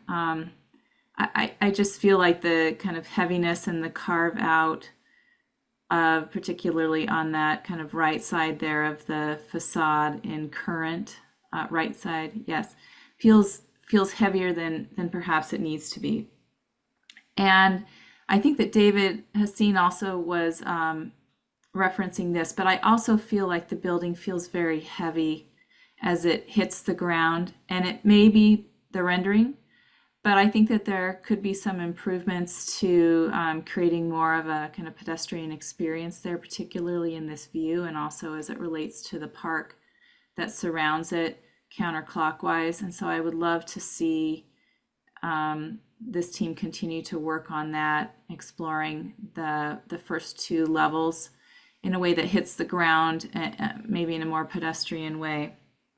And then the third comment related is to the kind of industrial feeling is really whether you could look at a warmer tone or a slightly warmer tone for the materials of this building as you're continuing to explore. And again, part of that may be the rendering, but it feels, again, very industrial to me. And when you are looking at the kind of buildings around you where you have a lot of this warm brick, it just feels like some other experimentation there could be interesting to look at. So those are my 3 comments. I really appreciate the presentation today. So we will turn the time over to any public comments, and then commissioners will come back and think about what motion makes the most sense, whether we want to send this project in its entirety, so blocks A, B, C, and E, whether we want to see block E one more time as almost an informational presentation. So if you can be thinking about that as we hear from the public. Christina, do we have any public comment tonight? At this time, we'd like to invite any members of the public in attendance who may wish to contribute public testimony to raise your digital hand, and I'll call on you. If you're calling in by phone, press *9 on your dial pad to activate the raise hand function and *6 to mute and unmute yourself. Please state your name and any relevant project affiliation information, and please keep your comments to 2 minutes. Matt Jones, are you able to unmute yourself? Yes, can you hear me? We can. Thank you so much. So I wanted to start off by commending the design teams for the work on blocks A and B. I think they're just really of extraordinary high quality and refinement, and something that honestly in the city of Boston we don't enjoy that much. So I just wanted to start off by saying that's really exciting to see. By comparison, I have to say that Block C, while it definitely has improved since it's come to the Design Commission, I still find it profoundly unsatisfactory, and I really worry that it's a mistake to approve it this evening. Several of the commissioners have commented on the transition from the neighborhood, and that is a really critical corner right at First and Summer Street. And I just think that large white volume, the principal volume of Block C, is still just so incongruous to that transition. It's so harsh. And although these darker base elements on the street level have sort of improved, it doesn't do nearly enough to ameliorate that harsh transition. I just think the result has a potential to be really mediocre, especially in comparison to the other blocks on First Street. So I know that it's about large floor plates for that commercial building. I still think that everything from a real estate perspective could be achieved with a mass that is just not so overwhelming and banal. I just think it's a bit of a letdown. And I think also I really worry about that large screen that is hiding the mechanical penthouse in that rendering. I think that has the potential to look really cheap, again, on a really critical corner that is presenting this entire site to the neighborhood of South Boston. So I'm very concerned about that would sort of be the worst of what you see on the Massport land and in the Seaport that we all recognize as banal and a mistake. So, you know, I wish that this was being held back by the commission for more improvement like Block E is being considered this evening. Thank you very much. Thank you, Matt.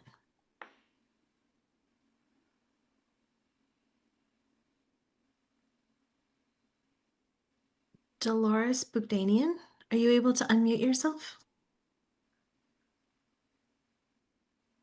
Yes, thank you. Excellent. Thank you very much. I'm actually here on another matter, but it was a very interesting presentation. And I'm just, you know, the size of the building, especially the last that was under consideration and conversation by the commission, is a very big building. And I'm getting the sense from all the comments that compared to the properties and buildings around it, it's very much of a different scale altogether. And nothing has come up in this discussion about the programming for the building. So I don't know if this is an office tower or what, but I'm just curious if it is office or, you know, life sciences or something along that order, you know, whether or not the size of this building is warranted when we've got empty office space in downtown Boston and along Boylston Street and other, you know, office and commercial areas in the city. And there's already a couple of major projects for the life sciences that have been put on hold. So just wondering about something of this scale, if it's for uses that perhaps are not needed in our city. Thank you.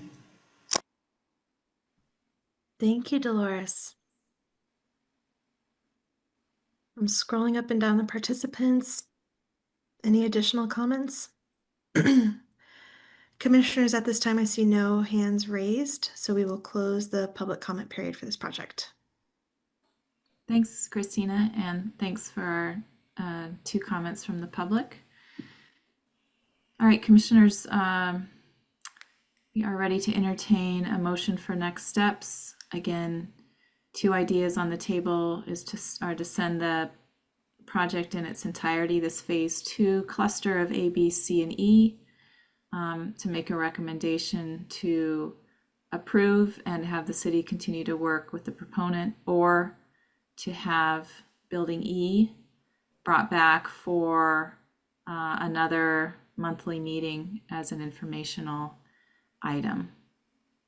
Would anyone like to offer a motion? Anne Marie, you are on mute. Got it, yeah. Can I just clarify staff's recommendation? Because I guess I did not hear that in the recommendation that it come back, that it was just for information. Is staff's recommendation that building E come back just for information or for approval? I think, Linda, if you want me to address that. Sure. I think we would certainly be happy to take the recommendation from the commission that the proponent work with staff with the very clear direction that we received here tonight. And the other was offered in case that was not a viable option. Thank you. Anne Marie, do you want to think about a motion? I'm not quite prepared to offer a motion. I will say I do think building E should come back for review rather than, so maybe that is a motion to move the approval of buildings or sites A, B, and C, and building E would come back given, I think, the come back for review or go back to subcommittee to address the suggestions and concerns raised at tonight's meeting. And I think because we're at full commission tonight, Anne Marie, I think that the process would be that it would come back for review, but at a full monthly meeting, but with the same attention to comments and review at that meeting. I mean, I guess what I'm wondering is, the proponent received comments tonight, and I know that they're working closely with Boston Planning, and perhaps what we're recommending is that they work closely with Boston Planning to come back to the full commission next month, with the expectation that we would give an approval at that point, but no guarantee, in a sense. Like, I think that would be the issue about not going to subcommittee, right? It's like we would be, in a sense, seeing the progress. But I'm happy to have them work with Seth and company and come back in a month for possible approval. Thank you, David. And I think, Anne Marie, the nuance there is that we would continue to fully review as we did tonight, but that full review, if we decide to do this, would be at a monthly meeting rather than a subcommittee. All right, we have two partial motions on the floor. Would anyone like to formalize a motion?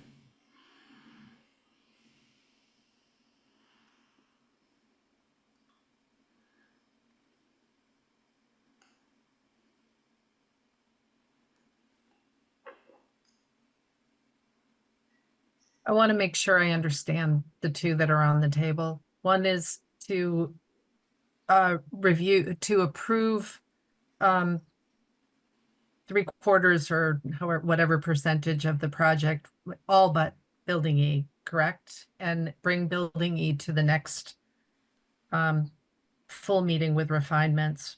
And the other is full approval at this point with assurances that staff will guide Building E's revisions going forward.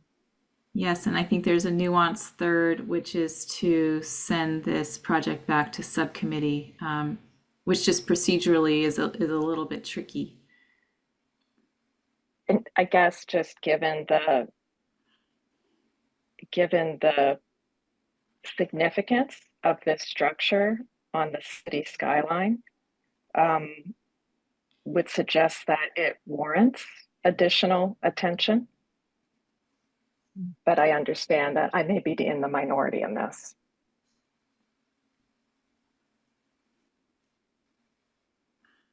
I cannot make a motion, but I can make a suggestion that I think there is general consensus that Building E requires another meeting and another review.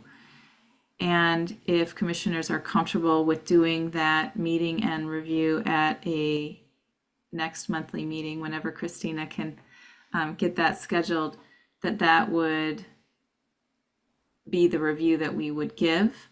And then we could, as Anne Marie and David have suggested, vote to approve A, B, and C this evening.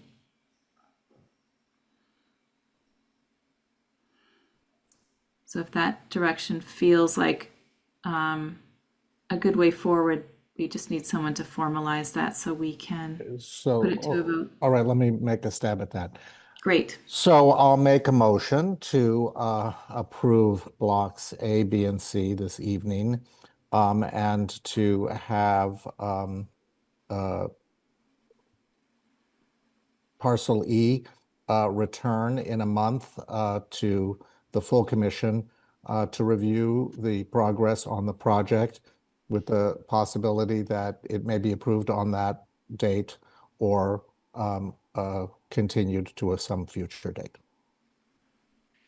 Can I add something to that, if it's appropriate, to be more specific about why we're asking them to come back? Because I did hear some excellent comments by colleagues about how the building meets the ground, about the color of the building and the color of the glass.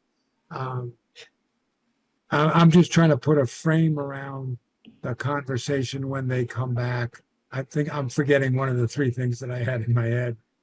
maybe you remember, David, because I think you said it, that we can put a frame around what we're really looking for when they come back to full commission. You know, my sense of it too, David, was that because of the way that this was introduced to us, it seemed to me that Boston Planning was continuing to be working with the proponent on things that we may not have even brought up.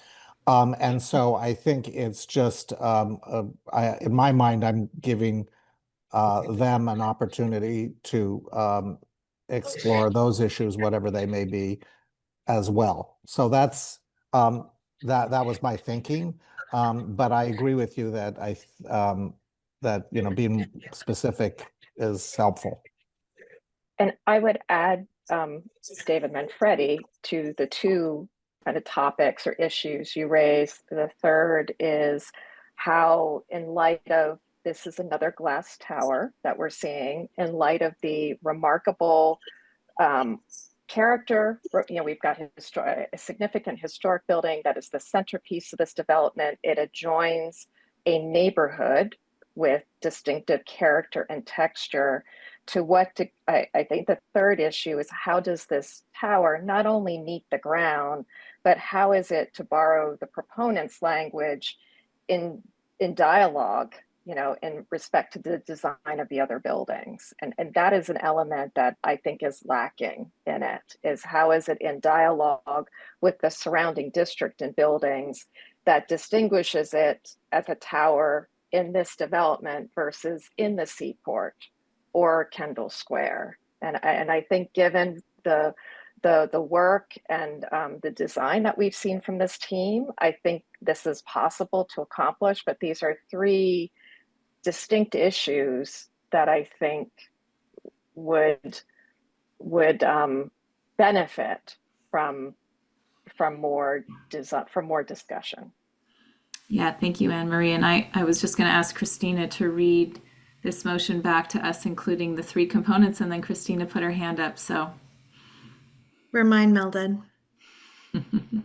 Although I've done my own editorializing. So recommended approval of blocks A, B, and C, returning block E to a future convening of the full commission, and that planning department focus additional design review attention on elements of the tower, including how it meets the ground, its material expression in its material context, and the use of balconies and other scaling elements in the facade. Which I think was something, Linda, that you said in your comments, but I did not hear reiterated in the motion. Thank you, Christina. Appreciate you putting that all together. All right, we have a motion on the table. Do we have a second? Second. All right, all in favor, please say aye. David Haseen. Aye. Shauna Gilly-Smith. Aye. I think I heard an aye from you, Shauna. Kathy Paterides. Aye. Anne Marie Lubenow. Aye. David Manfredi. Aye. Catherine Morris. Aye. Bill Ron. Aye. Laura Solano. Aye. And myself, Linda Eastley, aye. So you are approved for this first phase. We look forward to seeing you all for Building E. Thank you, commissioners. Thank you all. Thank you. Our next presentation is 250 Bay State Road in the Fenway, which we also have been calling the Boston University Pardee School of Global Studies. It is back in front of us tonight for a final recommendation. Christina, if you could invite our recused commissioners back for this presentation, and we will excuse Commissioners Ron and Solano, who are recused from BU. This is the proponent's third presentation to BCDC. Commissioners Love, Lubenow, Paterides, and Sykes were at our last subcommittee, so we'll put a pin in that and have you each share your comments first after the proponent has completed their presentation. And I'm back, Commissioner Sykes. Thank you. And one question, how do we get back in after that Bill, you can turn your camera off and your audio off and remain in the meeting that way. And then Very when good. we're done with this, we'll welcome you back in. Very good. Thank you. All right, we are ready for the presentation. Terrific. Let me share.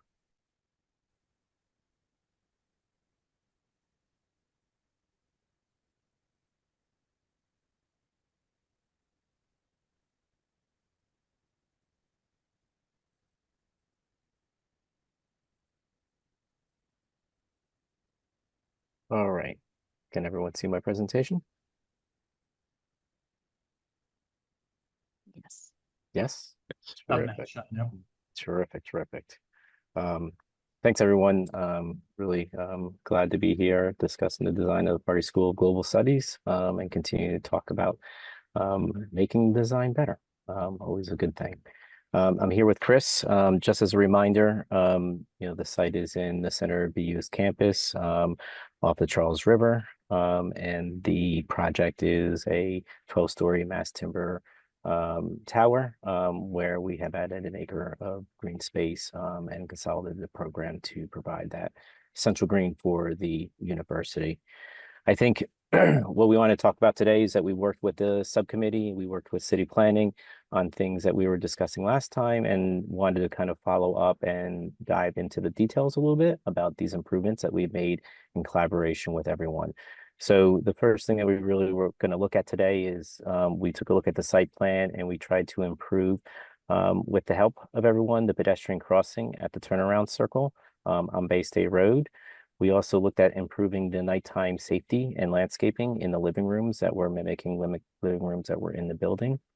We also took a look at how the building can more emerge from the landscape, and it was a topic of discussion last time, as well as increase the transparency at the ground floor level of the building as well within the design. And then lastly, there was some conversation about stairs being the expression of the building, but it's really about the collaboration network, and we're going to go through that a little bit closer in detail for this discussion as well, as we kind of reviewed it with the subcommittee. So since I'm going to start off with landscape, I'm going to hand this over to Chris and allow him to talk about it because, as you know, I'm an architect. Thanks, Sean. We'll go through this quickly to keep to our 10 minutes this time. But the current plan is a product of a massaging of the vision for Pardee rather than a reworking. This massaging has happened with the input from the commission, the planning department, the disabilities commission, and the transportation department. It's been quite a lot of work, but I think really rewarding work that's benefited the project. It's a proposal that removes an acre of surface parking at the heart of an urban campus and replaces it with a layered and ecological landscape quad. It's one that removes the parking and therefore reduces projected vehicular loads up to 90% based on our engineers' models. It pulls from the riparian and urban character of the Charles River Esplanade to the north. It leverages, amplifies, and expands the views to the river by making them more accessible and inclusive than what BU Beach can currently offer. It draws inspiration from the sustainability initiatives that are driving the design for the new mass timber and all-electric tower, and it offers a welcoming and accessible new front door adjacent to the admissions building, where so many prospective students are introduced to BU and the city of Boston, for that matter, for the very first time. Go ahead, Sean. We wanted to look at the original plan and where we are today side by side so that we could see, again, that it's more of a massaging than a reworking. On the left, we've tried to spatialize the feedback we've received from you all to date and the feedback that Sean has already walked through in that intro. And on the right, it's a plan that probably looks quite similar at a quick glance, but it includes a lot of the really critical feedback that we've heard from you all. One of the biggest things, it's sort of small and nuanced, but one of the most impactful things was we've removed the short-term biking from the west side of the building. That was at BTD's recommendation and came out of the subcommittee meeting a couple weeks back. And we've redistributed that short-term biking along closer to Bay State Road.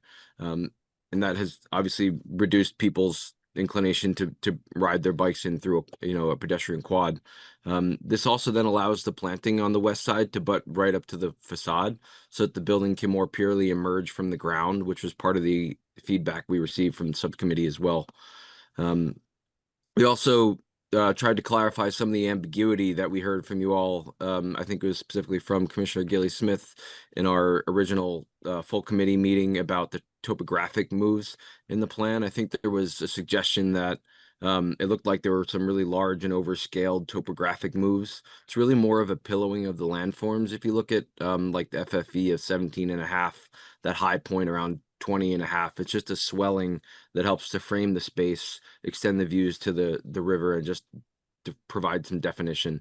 And then some low points are really just about collecting water and providing drainage across the site. Thanks, Sean. We've also tried to address some of the concerns. I believe Commissioner Sykes was asking questions about site lighting during subcommittee, and how those woodland rooms like the Woodland Glade would feel at night, whether they'd be welcoming or scary. This plan is just trying to address and highlight the moves that were really already in the design, but we've continued to work. We're highlighting all of the pole lighting that makes the place accessible, safe, and welcoming at night. In blue, those blue dots suggest locations for blue light emergency call boxes, so that if one was feeling unsafe, they would have, you know, very clear sight lines of somewhere to get to if they needed to call for help. And then just a couple locations where we're suggesting smaller path or bollard lighting adjacent to emergency egress on the south side of the building, or at the other short-term bike parking adjacent to CAS. Thanks. And then this is a cross section through one of those landscape rooms, the Woodland Glade on the south side adjacent to CAS. We've lifted up some of the canopy here, both graphically and in the way that we're thinking about the planting, so that there's really open sight lines into and out of that landscape room, so that someone could see out if they were sitting in there, or see into it if they were walking by. We've done this not just as a graphic, but also rethinking the way that we're distributing shrubs through the plan and the types of trees that we're suggesting along that south edge of the site, where it was a little bit dense in what we were showing previously. Also showing how site lighting is located adjacent to and as part of the way we're organizing these rooms, so that they are well lit throughout the day and into the night as well.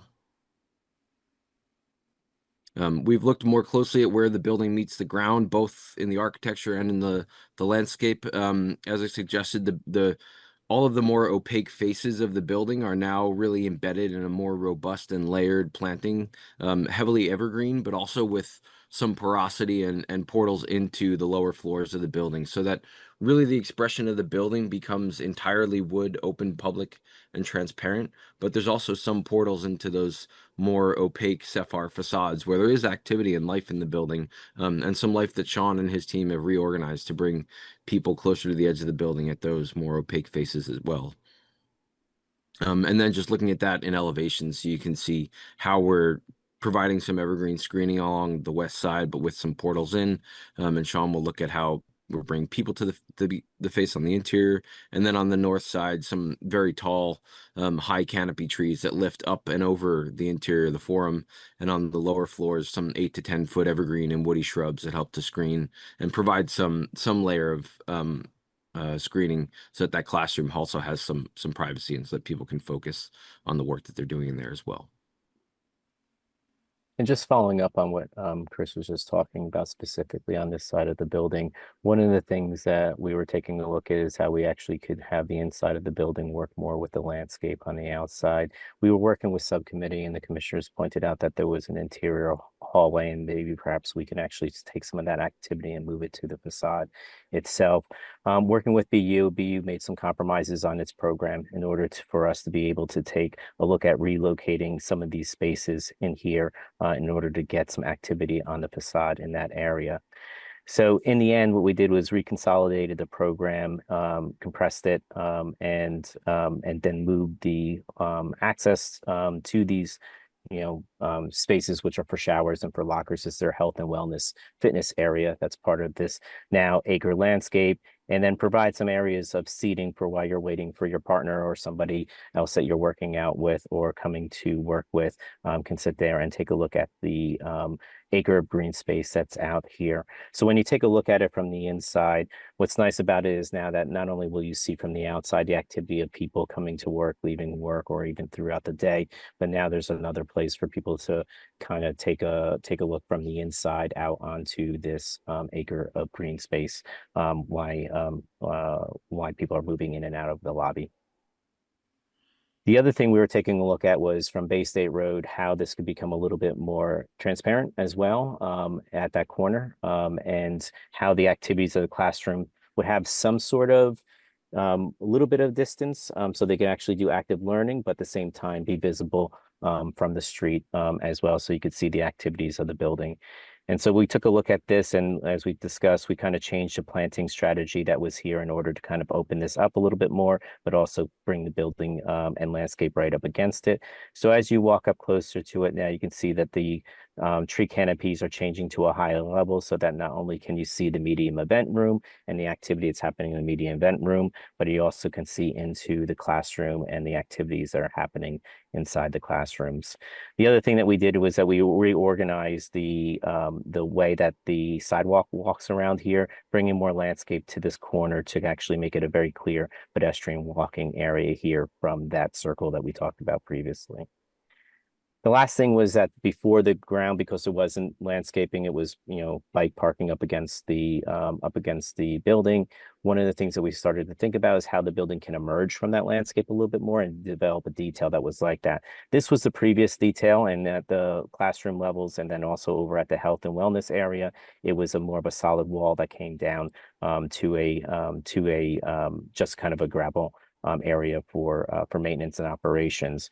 And what we're looking at now is actually taking the idea of actually bringing the glass down a little bit further, but at the same time, actually taking a detail so the glass kind of lifts up with the landscape. So that you have this kind of idea that the building is kind of coming out of the landscape rather than just kind of sitting down level with the lobby itself. And then there'll be more visibility out through that area. So this happens in all the detail area of where the building meets the ground. So really tackling that issue of how does the building meet the ground in a unique way that kind of is expressive and allows for more transparency. That's time, Sean. Oh, okay. Then the other thing we were talking about and just wanted to reiterate is that there's a lot of, you know, buildings with staircases as the expression of their building. This is not that. Every space that you're seeing up the building is a collaboration space. It's not a staircase or a space like that. So when it does happen to be the staircase, it only happens twice up against the building. It's actually part of a medium event space or part of another space. So we wanted to make this very welcoming, and you really see the activity, not just people circulating through the building. And we also had some conversations about art and how the art was actually integrated into the living rooms, and we could talk about that in the Q&A if you would like as well. So in the end, the design summary is that we added an acre of green space. We're reducing the embodied carbon by 87% by taking this approach to construction. It's fossil fuel free, it's all electric, solar ready, minimal surface area for minimal efficiency and minimal waste. And it's achieving an EUI of 29.4. But mostly importantly, it has these kind of small neighborhood activities that are the expression of the building going up. And instead of having an architectural expression that's aesthetic, it's about the building's life. Thank you, Sean. Commissioners, I'm also going to time deliberations since we're almost at 7 o'clock. So I'm putting 20 minutes on the clock right now. Thank you. Thank you, Christina, and thank you, Chris and Sean, for that presentation. Commissioners Love, Lubenow, Kotaritis, and Sykes, and David Manfredi, I'm going to add you to that list just because I know we're losing you at 7. If you also would like to make some comments. Mimi. Yeah, this is a project that's just outstanding. I'm very excited about it, and you know, we saw it in full commission, and I think there was definitely commentary at full commission. We had a following subcommittee meeting and made some additional comments, and this project has really gotten to be an outstanding project in my mind. And I think the thing that we wrestled with is the ground floor primarily. It had a very small entry point, and then all of the rest of the ground floor was pretty solid to, activities that were happening. So the changes that they have made to make the classroom more porous in terms of that indoor-outdoor connection and reorienting the restrooms with a corridor on the perimeter have completely changed the activation on the ground floor. And I'm excited to see those moves. I think the landscape supports the idea of the building emerging from the ground. We talked about the building being an object building and how it relates to the context. And I think the resolution is actually really strong, but that idea of it emerging from the landscape in my mind makes it more contextual and fitting. And so I'm really excited to see this project move forward. Thank you, Mimi. Kirk?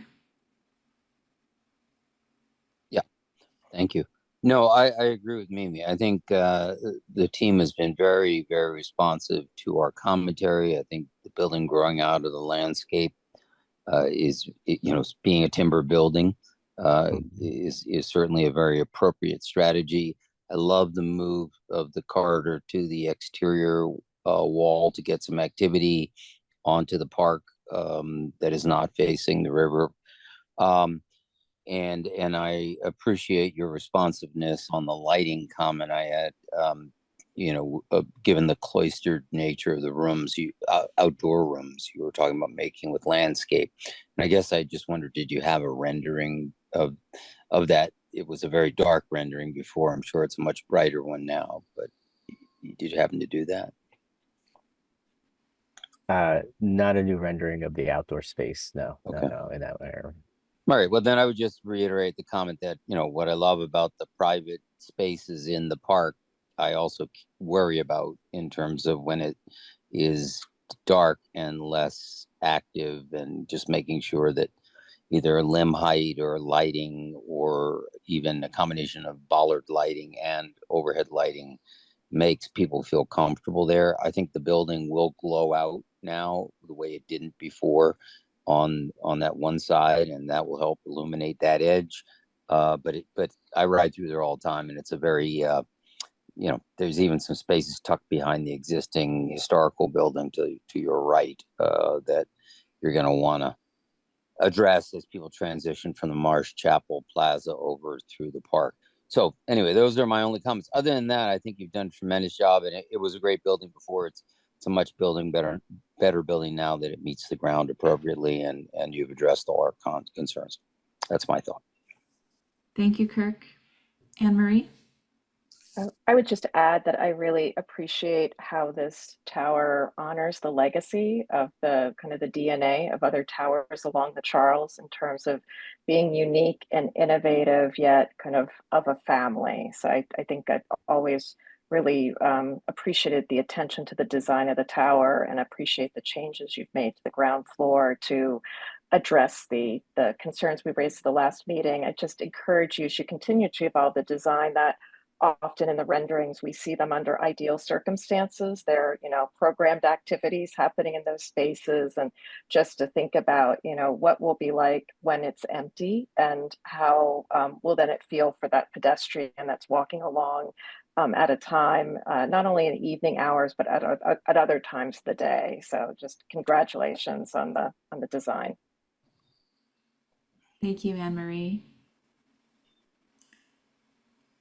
David Manfredi, I just wanted to give you a chance if you wanted to use the last couple of minutes to make any comments before you sign off. I think everybody's comments have been right on the mark. This is it's very exciting. Bring this to Boston University and bring it to Commonwealth Avenue and bring it to the Charles River. It's a beautiful piece of architecture and landscape design. For all the reasons that people have said, it feels since the last time I saw it, and I can't exactly articulate why, but it feels tighter than it did before, and maybe more connected. What's happening inside and what's happening on the the expression on the exterior of the building. And I really like what Sean said about this isn't a building that's a stair. You can see that in plan. It's a building that will have useful spaces, and I love what Anne Marie said in the legacy of the towers of BU and the towers along the river, the inventive towers. It's a wonderful project. So thank you. I am staying a little bit longer when my flight's delayed. Oh, I'm sorry your flight got delayed, but that Yeah. great for us. Thanks, David. Can I just ask one more thing? And I think we raised this in subcommittee. It's such a wonderful place, but it's still tucked away. And, the real gift back is this park, which you want to make known to the folks on the main road. I'm drawing a blank where the trolley runs. Commonwealth. Commonwealth Ave, yeah. Okay. Yeah, that place. Okay. Not, for lots of reasons. And in BU, given that it's a linear campus, has a lot of that. It's a narrow linear campus for a long way. It would be great if you could think about wayfinding or even art as a tool in wayfinding or something to bring people off of Comm Ave and back to the beach. Because right now it's that bank shot off of Marsh Chapel Plaza down the wooden ramp, and then you tuck behind a building, and it's rather tortured. So, I'd love you to think a bit about how do we bring the public realm out to the street in some way in terms of cues. And I don't know how to do that, but it's just a thought. Thank you, Kirk. I haven't seen this project in subcommittee, just in the first presentation you made to the full commission. I really applaud Boston University's decision to transform that surface parking lot into a gem and to reintroduce open space. It seems so fitting to have this kind of new cameo open space and have a mass timber building really championing that as you're moving forward. And I think the nods to having this building be of the landscape really seems to work well with all the moves that you've made since the subcommittee. Really great project. Christina, I don't see any other commissioner hands, so I think we are ready to shift to public comment. With 11 minutes to spare. At this time, we'd like to invite any members of the public in attendance who may wish to contribute public testimony to raise your digital hand, and staff will call on you. If you're calling in by phone, press *9 on your dial pad to activate the raise hand function and *6 to mute and unmute yourself. Please state your name and any relevant project affiliation information, and please keep your comments to 2 minutes. Pam Beal, I see your hand raised. Are you able to unmute yourself? I am now. Thank you. Good evening, and I want to take this opportunity to thank everyone for a great presentation this evening. My name is Pam Beal, and I am the chairperson of the Boston University Community Task Force, and I'm here this evening to express support for this project and to thank the commissioners for a really wonderful review process and ask that you vote in favor of this project this evening. Thank you. Thank you, Pam. Dolores Bogdanian, are you able to unmute yourself? I believe so. Great. Go ahead, Dolores. Again, Dolores Bogdanian. I live on Park Drive in Boston. I am the president of the Audubon Circle Neighborhood Association, which is a member of the Boston Community Task Force. And I have concerns about this project that I have not really heard touched on by the commission. And I guess I'm a little confused by it. I'm concerned about the shadows that this will cast on the Esplanade that will be in the spring and fall seasons. And to the extent the BCDC typically addresses itself to public realm, I'm a little concerned that that issue hasn't been more fully expressed and discussed. Also, this project is mere steps away from the Bay State Road Back Bay West Architectural Conservation District, and how this building relates to the district and the buildings in it also hasn't been really discussed at any length at all. And I'm a little, and also the design is interesting, but there's sheer walls. And my understanding is when you have sheer walls, you have downdraft, and this is along the river corridor, which is a typically windy area anyone who walks along the river can know that. And so how that will affect those being on the site, I think is, I'm a little curious how the wind studies would have reflected how a person on grade and at grade level will be affected by wind. And lastly, while the project proponent says this is great because they're going to have this park instead of a parking lot, right now the IMP says it's going to be used for open space, and yet there's nothing that prevents them from amending their IMP in the future. It could be 10, 20 years from now, and this park will no longer be an open space, but another building site.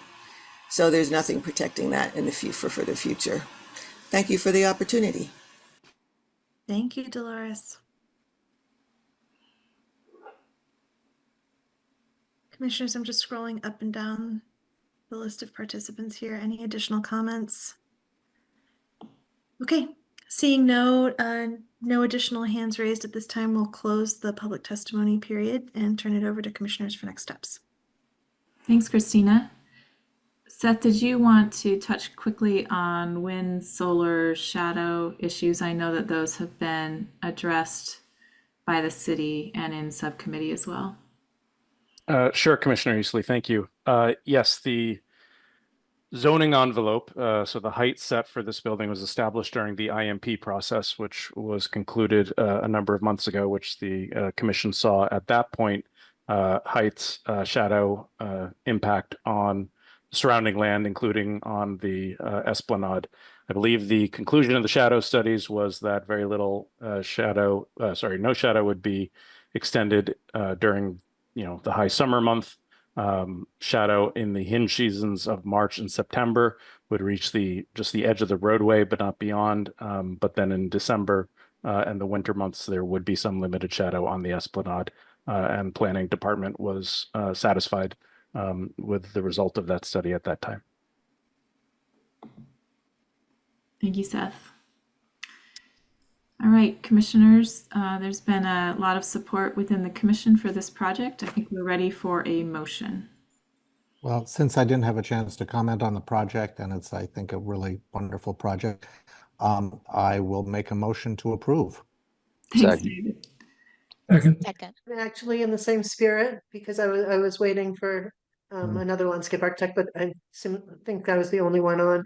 I think the improvements, although very subtle, as you mentioned, Chris, to the landscape are pretty lovely. I think the project is a very beautiful and very exciting project, and I think BU, which I know already takes good care of their landscape, just thinking about that maintenance going forward with this project to retain the sight lines and safety that Kurt had referred to many times.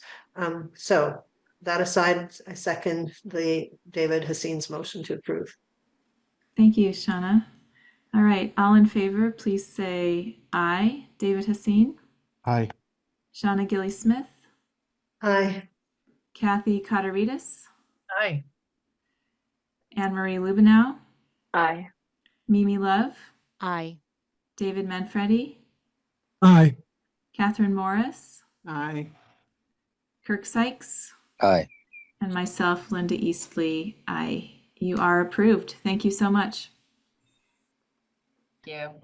Commissioner Easley, I just want to note Commissioner Solano has dropped off. Yes, she had to sign off at 7 o'clock, but I'm glad that she was able to at least listen in to that presentation. All right, commissioners, we are now shifting to the 3 new projects before the commission tonight. And Christina, if you could welcome Bill Ron back, that would be great. The first one is 55 Lansdowne Street in the Fenway Corners North. So this is a project that's come out of both ADC and ADB.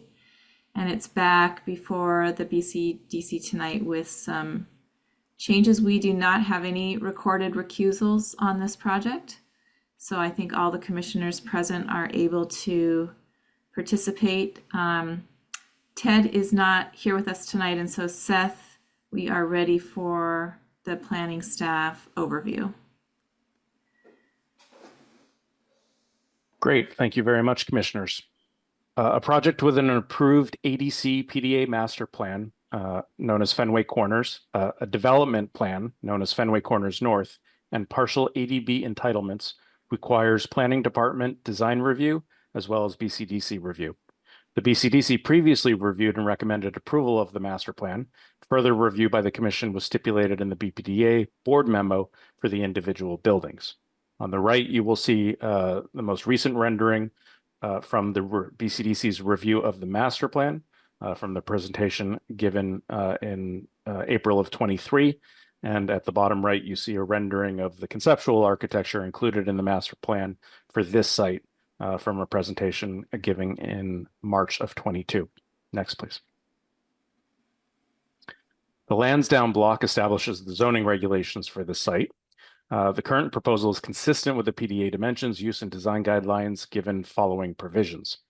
Directly from the PDA, the building will be set back approximately 3 feet from the project site property line along Lansdowne Street, which, among other things, demonstrate that the street wall of the building will be consistent with the existing building alignment on Lansdowne Street. Additionally, a maximum building height of up to 130 feet. Rooftop mechanical equipment is excluded from building height, but should be subject to design review. Next, please. Design principles were included in the master plan PDA, specifically for the Lansdowne block. The principles included putting people and bicycles first, respecting and preserving history, celebrating and embracing the grit and grain of the area, and focusing on small but character-defining anchor uses, giving attention to small details that can make a place and avoid becoming a sports theme park. These principles are applied more specifically to the public realm, building massing and architecture, and sustainability. And for example, one of the quotes is, for the primary focus of design features such as setbacks, overhangs, and sculpted corners should be to expand and enhance the pedestrian experience of the neighborhood.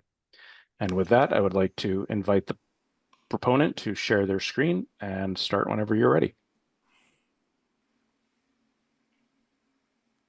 Great, thank you very much, Seth. I am going to attempt to share my screen and pray the technology works. Can you all see Yanni, that? Yanni, we're having a little bit of trouble hearing you. Just one minute. Is that any better? It's a little bit it's the same for me, but we'll just turn up our volumes on our side. Is that any better? I think you might need to use your game day voice, Yanni. All right, let's roll. Thank you very much, Seth. Good evening, Chair Eastley and commissioners. My name is Yanni Sippis with WS Development, and as always, it's both a pleasure and a privilege to appear before this commission. Thank you in advance for your time and consideration. It's a special privilege to appear at this meeting, so our entire team has an opportunity to thank Bill, Ron, for your service and guidance over the years. Thank you, Bill. You've really made the city better in so many ways, and it's been a privilege to work with you both on the commission and off. So thank you. Thank you, Yanni. Thank you very much, Bill. See you soon. Turning to the matter at hand, the project before you this evening is part of the 2 million square foot Fenway Corners project, as Seth mentioned. And I'm going to skip a little bit of the introductory content here, but here's just an overview of the overall Fenway Corners project. The single building before the commission this evening is located here at 55 Lansdowne Street, along Lansdowne Street, Fenway Corners North. As Seth mentioned, we wanted to take a moment to refresh the commission about the thought process and priorities behind the overall Fenway Corners project, which are shown here. And in addition to the high-level priorities, you may also recall we worked closely with BPDA urban design staff at the time to develop a series of kind of guiding principles to inform the design of each individual building within the master plan. And in the interest of time for this initial presentation, we've included the specific design guidelines as an appendix, but of course we're happy to go into further detail on these as well. And to begin our design presentation this evening, we'll just provide a very brief orientation about the project site before we turn it over to the design team. The site fronts only on Lansdowne Street, and it's kind of sandwiched between I-90 and the commuter rail corridor, which the site backs up to, and then Fenway Park and the Green Monster to the south across Lansdowne Street. It's bounded to the west by the Cask and Flagon, and to the east by the House of Blues. And the site has a terrific architectural context from which to draw inspiration. We have some beautiful, hardworking brick fabric and vernacular architecture. We have some iconic and tectonic steel elements associated with Fenway Park. And then we have also an urban grit that kind of expresses all along the railroad corridor from Fenway all the way to South Station, frankly. And well, we certainly don't condone illegal defacement of private property. There's an undeniably kind of gritty character all along this corridor, and our instinct is to embrace this grit versus eradicate the grit where we can. And so just in general, we wanted to acknowledge and respect kind of all of that context with our building design. And so we've been working hard with a great joint venture between Morris Adjmi Architects and Jackledge Gardner Architects on this very important building. And one more really important key parameter that we think is quite foundational to the project is the zoning context. And this might be one of the relatively few projects to appear before the commission that's meaningfully underbuilding the site compared to its allowable zoning envelope. Interestingly, kind of similar to the MGM Music Hall that our partners at the Red Sox built a couple of years back. And although our PDA zoning, as is illustrated on this slide, allows for a building height of about 250 feet, we and our partners at the Red Sox felt very strongly that the development of this block had to fit more respectfully into the Fenway Park and Lansdowne Street kind of visual ecosystem. So we're actually proposing a project that's really only about half the height of what is allowed in the zoning. And we think that approach is far more kind of respectful and appropriate for this, very, very important location. And so with that as a bit of context for the presentation, I'd like to ask Morris Adjmi, the namesake behind Morris Adjmi Architects, to provide a brief synopsis of the building design for you. Thank you very much. Morris, over to you, sir. Good evening. I'm here with Mark Gardner from Jackledge Gardner. We're also working with Gensler locally on the project. Here's an overview of Fenway Corners, showing the building just to the north of the Fenway Park, and also directly north of the Green Monster, which provided some inspiration for the architecture. We did look at the neighborhood, as Yanni mentioned, where we channeled a lot of the brick and metal building design, buildings into the design of this project. You'll note that, sorry, just one second, Yanni, that the building does step down on the sides. It also presents a special face to the park side as well as on I-90, and I'll show you some of those views in a minute. And Mark will also talk about the ground plane and some of the public space that we're creating within the building. So here's a view looking west, from the west looking east, showing the Green Monster. And that really provided sort of inspiration to the building in terms of some of the articulation, how we broke the building up horizontally, but also how the building was organized vertically, and also the way the building steps back away from the street in order to provide more light and air on the street, and also sort of zigging and zagging with the Green Monster. And as I mentioned earlier, Mark will talk a little bit about the public space, which you can sort of see a hint of about halfway down this rendering. And then in this view, you can see the before, the site on the right, the Green Monster, with its expressive structure leaning out over the street. Our building then is a slightly different view. Does a similar thing by stepping back with the metal elements also canting to the top of the building. The building program is retail at the base with that public space, office, and then a party and public space at the top of the building, which you can see in this view. And just extending that view from the park to the signage on the building was part of our goal to connect the building to the experience inside the park. On the I-90, this is a view from the bridge. You can see the building cantilevering out over the right-of-way. We're suggesting some type of art treatment both at the base of the building along that easement as well as on the side of the building. And then just a few more views showing how the building fits into the neighborhood, doesn't overwhelm the context, steps down on the ends, as well as out over I-90 and back from Lansdowne.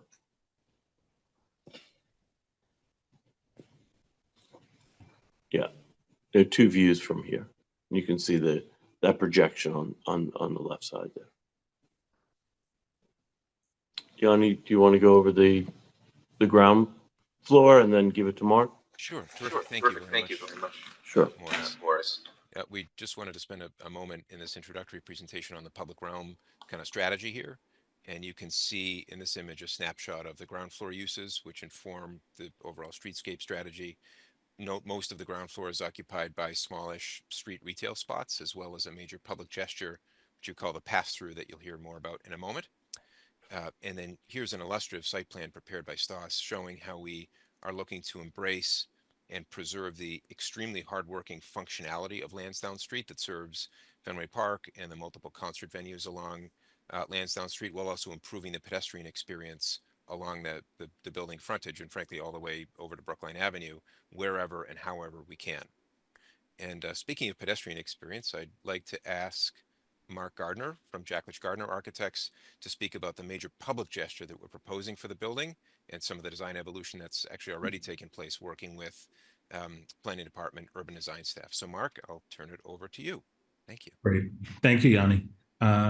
So as you saw before, Commissioners, we really try to embrace what how the building meets the ground, what the street life is like, whether it be a game day or just simply every day. And so we've tried to create a variety of looking at the small details of what the storefronts, what the retail different experiences of the elements along the street look like. And our major gesture, as Johnny alluded to, is the pastor. This is where we started. We met with planning and urban design staff to sort of talk about what this space could be. The original design had was enclosed. We decided to then, on the next slide, open it up, but we're looking at what could happen here, that grit, that grain that we could start to add to it, right? So how artwork, how the street sort of wraps in and brings people in into this very sort of special space within the line of the building. And so this is sort of where we've come to in the design. And as I said before, looking at these sort of small details, how we start to the larger gesture of how we really start to open this up and make it part of the public realm, part of the street, allowing people for year-round use is our thought, to bring people sort of through the building, into the building, onto the street. And I'll pass it back to Yanni. Thank you very much, Mark. Madam Chair, Commissioners, that concludes our very brief introductory presentation. Thank you as always for your consideration, and we look forward to the dialogue to come. Thanks so much. And thanks, Morris and Mark, as well. Thank you all for a clear presentation. Appreciate that. Two quick notes. If you hadn't joined us at the beginning of today's meeting, the commissioners have already voted this forward to subcommittee. And so, commissioners, I would encourage you in your comments to be making suggestions for what you'd like to see at that first subcommittee. And the second quick note is that David Hassine is recused from this project, so he has turned off his camera and audio. Commissioners, comments? Actually, Linda, if I can Sure. provide a summary of update of the status of staff review. So we've been working with the proponent and really interested in identifying how the public realm functions both on event days and non-event days. And as the team talked about, there's a future pass-through connection accommodated in the lower levels of the building. We want to make sure we understand how it will function with the existing context and how will it function with future development over the highway. And for those who may not remember from the approval of the PDA, that is the intention of the pass-through, is to connect under this building over the turnpike as part of the future air rights development of that adjacent land. Until that project happens, this would need to stand on its own. Additionally, how can the pass-through's presence be signaled from the street? The PDA identifies a mid-block crossing. We'd like to continue reviewing with the proponent, and further development of the streetscape and pedestrian desire lines along Lansdowne as needed. The existing curb is proposed to be shifted out.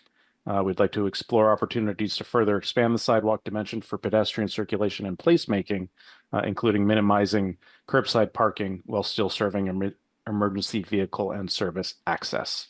Next, please. The setbacks effectively minimize the impact of the building height on the public realm and create outdoor space for building tenants. The form also creates a dynamic formal relationship with Fenway Park. This relationship is made more explicit with a language of applied framing as ornament that translates the structure of the green monster seats into the new building. We're continuing to discuss with the proponent what other strategies could be employed to achieve contextual references that could have less literal interpretations. The design principles call to celebrate the grit and grain of the existing neighborhood fabric as part of the desire to preserve a sense of place within the redevelopment. What, in addition to the proposed murals, could be done to further this objective? And with that, I turn it back to the commissioners. Thank you. Thank you, Seth, for those comments. Appreciate that. Yanni, I think you're sharing your screen. Could you put up a site plan for us?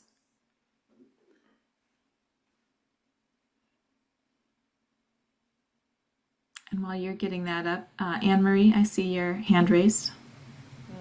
Thank you for your presentation. I particularly appreciate the articulation of the design, that one of the guiding design principles is being the grit and grain of the area. I would add to that, you know, there's something about the texture, the small scale texture of the area. So I appreciate your consideration of using brick. One of the things, among the things I'd like to explore in design subcommittee is somebody referred to the visual ecosystem, just sort of how, you know, thinking a little bit more expansively about what grit and grain means. I think as I was already suggested, you know, beyond the use of brick, beyond thinking about, you know, the graffiti that you referenced, but, you know, there's something about Fenway Park, there's some irregularity that's there that is kind of not typical traditional urban context, and the building as you've presented. And I also just want to acknowledge, I really appreciate your thoughtfulness of the scale and the decision not to maximize the zoning envelope. I'd like to, you know, when I look at, I keep looking at the aerial image, which I think, you know, there's definitely the street image, and I would like to understand more about that connection, that pass through that's been referred to. But I'd also like to think about the building in respect to its relationship with Fenway Park. Part of our purview is the public realm, and you know, we often think about it as the street, but I think, quite frankly, being within Fenway Park and looking at the building and thinking about that as part of our public realm. And the building itself seems very symmetrical and very regular. So I would just encourage you and like to maybe understand in subcommittee some of the thought that's gone into the decisions about that, and, you know, the decisions about the form of the building, and are there opportunities to be a little bit more irregular in a way that responds to the context and also helps to meet the objectives of the design criteria. Thank you. Thank you. Thank you, Anne Marie. Yanni, would it be possible to still get a site plan brought up for us? Oh, I'm sorry, I'm not sharing my screen. No worries. Goodness, I'm so sorry. There we are. Sorry about that. Thank you. Kirk? Yeah. So I want to give you kudos for stepping the building back in an effort to increase light and air onto that street.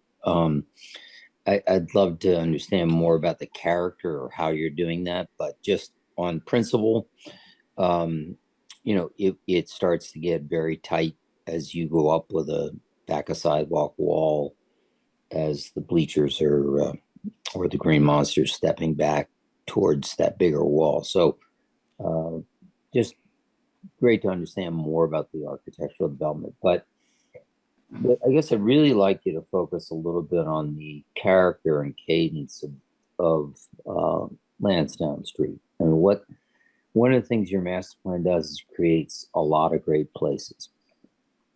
Is this going to be the last great place you want to go to, or the first?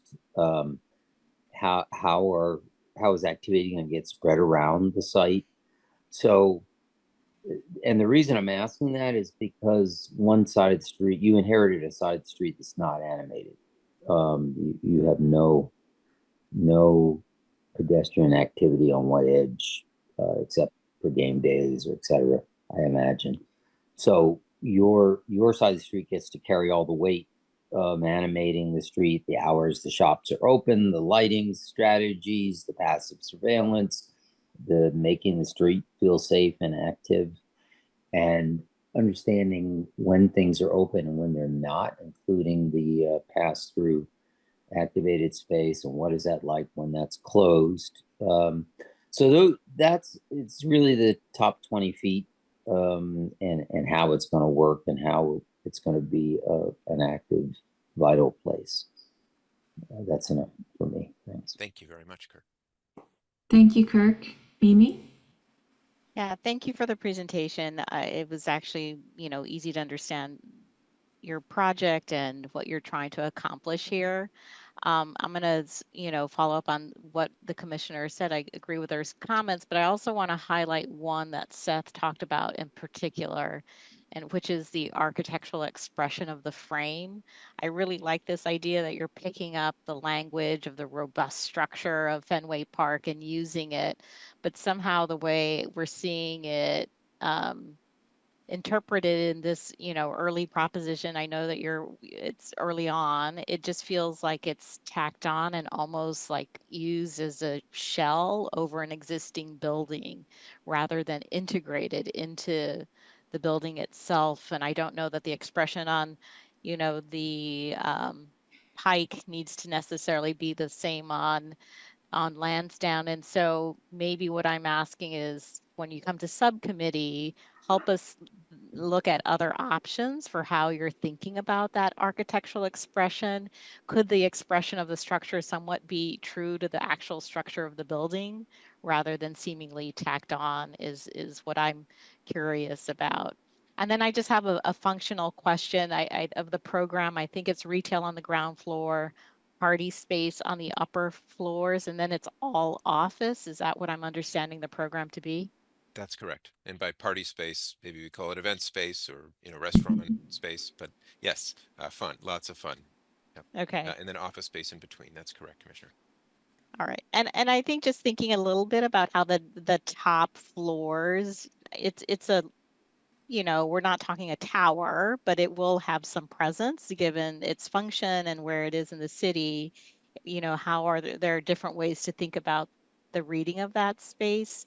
Right now, it seemed just somewhat green relating to Fenway Park, and just getting a little bit more in-depth reading of what that architectural expression is would be nice to see in subcommittee. Thank you. Thanks, Mimi. Shauna, I see your hand up. Yeah, thank you very much for the presentation. And there's a lot I love both about the sort of the concept of and the beginnings of the expression, this idea that's being mentioned by others of the grit and grain, the small scale kind of unique elements relating to history. And I think the place that it's not quite reading yet is the actual ground plane. I think, the ground plane feels it's inconsistent in the rendering, so I don't actually know what the real strategy is. But this is on game days, this is actually where people are really going to experience it, for good or for bad. They're not going to see up, they're not going to see down, they're going to be, their feet are on the ground and they're walking around things. So how do we protect the planting that is there? But how do we make those things that they're walking around actually work from a design and architectural perspective? Like what is the identity of the landscape? Also, even just looking at the way that the trees and curbs are lining up, the path, they're not framing the pass through. So I just think a stronger level of attention to and bringing excitement into that ground plane experience that really will be what people are experiencing on those very, very busy days. Thank you. Thank you, Shauna. Kathy? Yes, thank you. Great presentation and really interesting project, and I'm looking forward to seeing this develop. I just want to pick up where Mimi was going, because I was struck by the source material that you were showing in existing buildings around the park that are 50, 100 older years old, and how those might actually provide some a different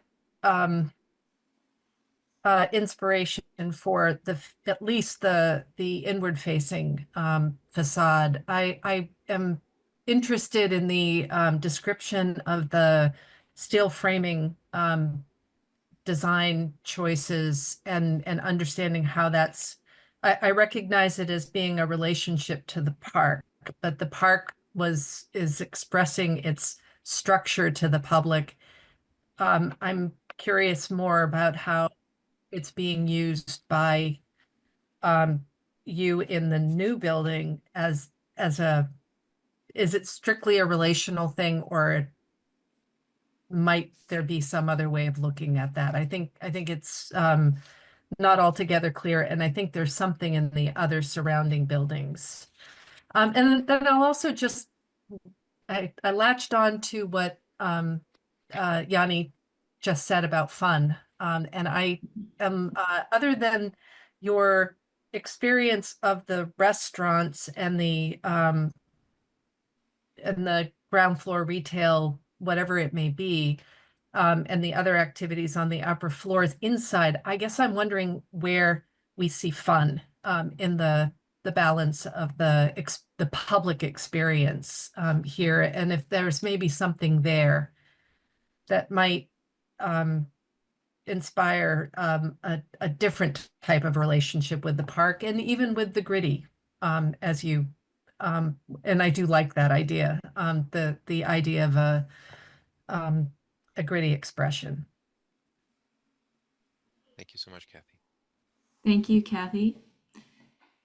David Manfredi, you're still with us. I'm still with you.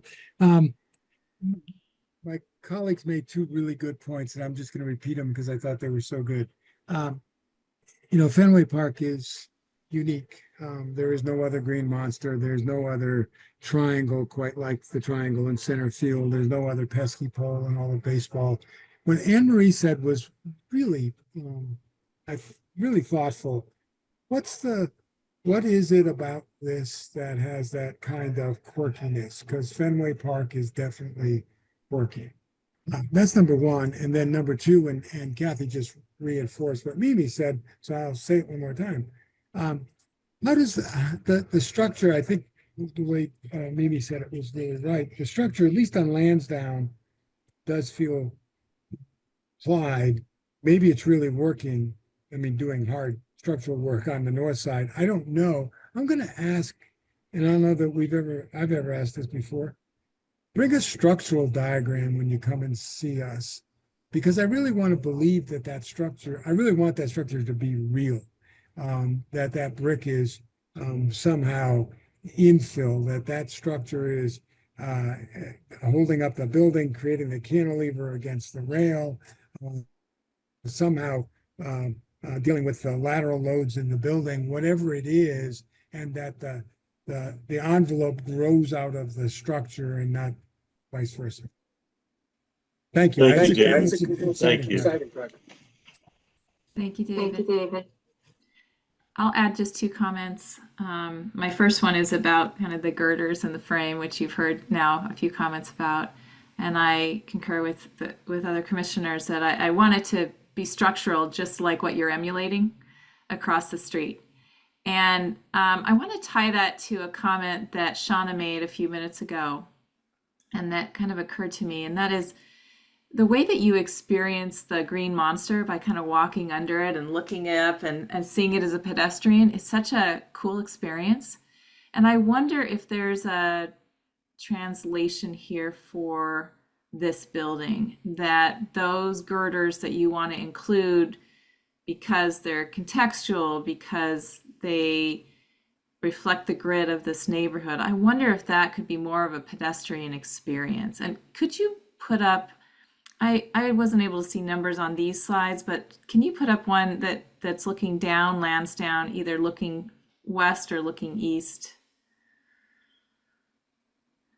Yes, that's fine. That's great. So again, I love the idea that on the left here, that structure is felt above you, and that actually kind of creates this really unique pedestrian experience, right? But on the right hand side, you don't even know that it's happening when you're walking on the street. You don't see it. You see piers coming down, but I don't think that it will be interpreted in the same way. And so I think that there is an opportunity here, if you want to continue to have these girders and maybe real structure, to borrow a lesson there. The other comment that I had was about the pass-through, and I'm glad we have this slide up because I wanted to understand how it's being signaled, and I think it gets to Anne Marie's comment about the building feeling very symmetric, and I'm seeing this now that the pass-through is, I don't know, is it at the 1/3, 2/3 mark or something like that? That's right. But I think what would be really interesting for us to learn in subcommittee is where that pass-through lines up and why. Where does it line up on the Fenway Park side? Are you picking up on a cue of the exits and entries, or is there another architectural moment that you're picking up that says, this is where the pass-through wants to be, and to eventually connect us to the other side when that becomes possible. So I'd love to learn about your design thinking there and your logic. And I wonder, as you're exploring that again, whether it begins to take the very regular architecture of this building and loosen it up a little bit. And maybe there is a kind of visual indicator as you're walking down Lansdowne Street on either side that pass-through is really exciting, rather than being just a simple cutout in the first 2 floors. Kirk, I see your hand, and then Anne Marie, and then we can shift over to any public comment. Kirk, I think you are on mute. We get the view at the back of the building, and could we get an explanation of the future air rights timing per se? So is this a temporary condition? There's something coming? What? Correct. All of the above, Commissioner. So the background here is that an affiliate of our joint venture with the Red Sox has the designation from MassDOT to develop the parcel 8 air rights, which are the air rights basically teeing off the Brookline Ave Bridge, where this view is standing from, and going all the way to the east, down by the House of Blues. And so this building includes essentially an investment in that future connection over the parcel 8 air rights. And in the interim condition, where you see it as a glazed closed off opening, we're referring to it as the Lansdowne overlook. In the future, that glazing will be removed, and that pass through will then be completed across the transportation corridor to Kenmore Square. But we thought it was very important to sort of start that mental map with this project by actually creating that pass through, and inviting people up there, and inviting people to enjoy the view out over the turnpike for today, but in the future that'll connect right to Kenmore Square. So that's kind of that's the context. Well, correct. so I have 2 comments. When you come back to committee, it would be great to understand the view from the highway. I mean, mostly because it's so fragmented till you get to here, and then it becomes, or you have a rather large impact or presence on the highway to all the people driving down. And I guess it's a great opportunity is one thought. The second thought is, given all the shifts and jogs and the framework and the structural expression, I wonder if you don't come back with other thoughts or things you looked at in terms of the cladding and enclosure materials. Because one thing about the Green Monster is, because it's so structurally expressive, it's all light gauge metal and other materials. Here you are kind of infilling brick in a frame. And I just wonder if that's, given all the things you just heard, is that really the expression that this type of building wants, given its structural forwardness? So that's those. So if you could come to committee with some of the studies you did of other materials and enclosures, and I think it does have a very significant impact on the highway and the hundreds of thousands of people that move through it. So, and as we know, that billboard was famous. So I just think understanding more about the way you approach the highway, even if it is in an interim condition, and maybe the light gauge material is appropriate in that case. So those are my thoughts. I'm sorry. Thank you, Kirk. Anne Marie? I would just add along those lines, just thinking about maybe the approach to the awnings.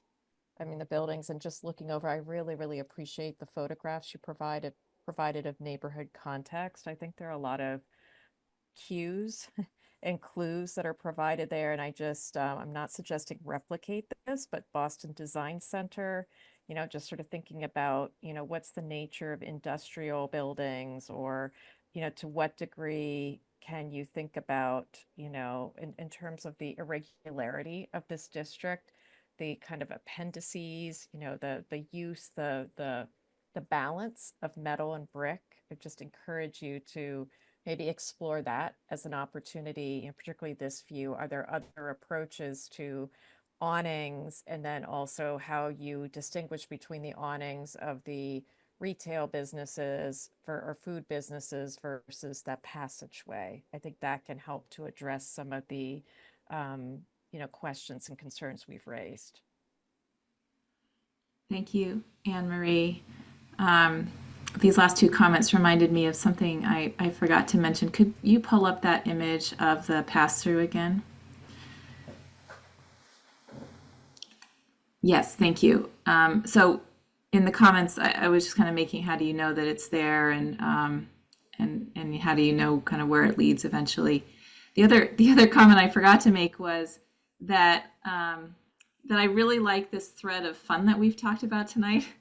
And even Mark, your comments about, well, how do we, pick up the grit? I feel like this space could be the fun space. It really could be something remarkable. This is the place you take your selfies because it lines up with this, or it's opposite this. And the materials, I think, could be very unique. The rest of the street front is very handsome.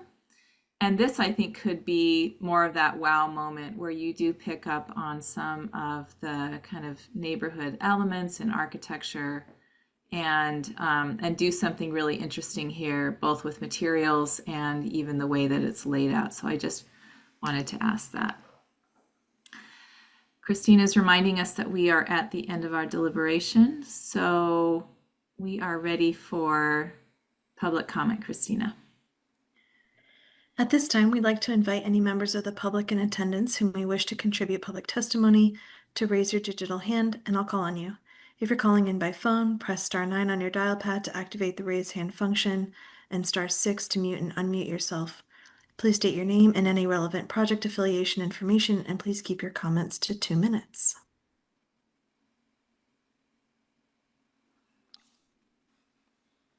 Matt Jones, are you able to unmute yourself?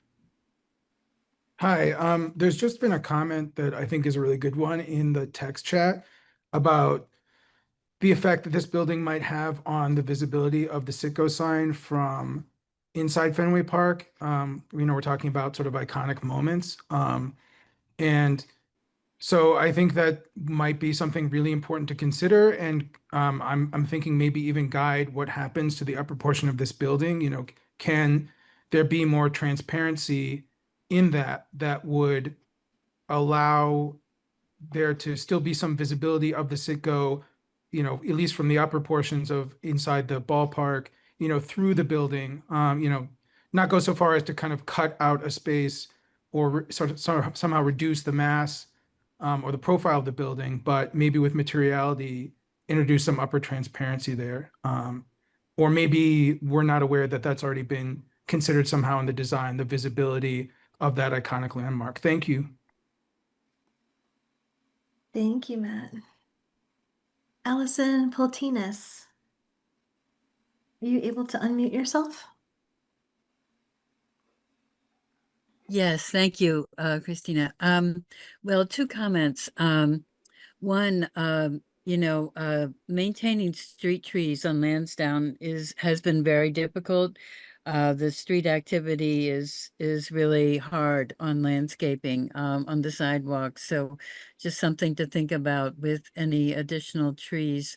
The other comment I wanted to refer commissioners to is the demolition of 4247 Lansdowne, the small historic brick building that is just east of the garage that will be removed for this building. And there might be some pieces of the facade that could be reused in the pass-through or other places. It was a very interesting building. It's Yanni has described it as a warehouse, but it was a speakeasy in the 20s and quite well known. It has interesting arched windows there. So I think it's 4 stories. So those are my 2 comments. Thank you. Thank you, Allison. Erica, I see your raised hand now. Are you able to unmute yourself?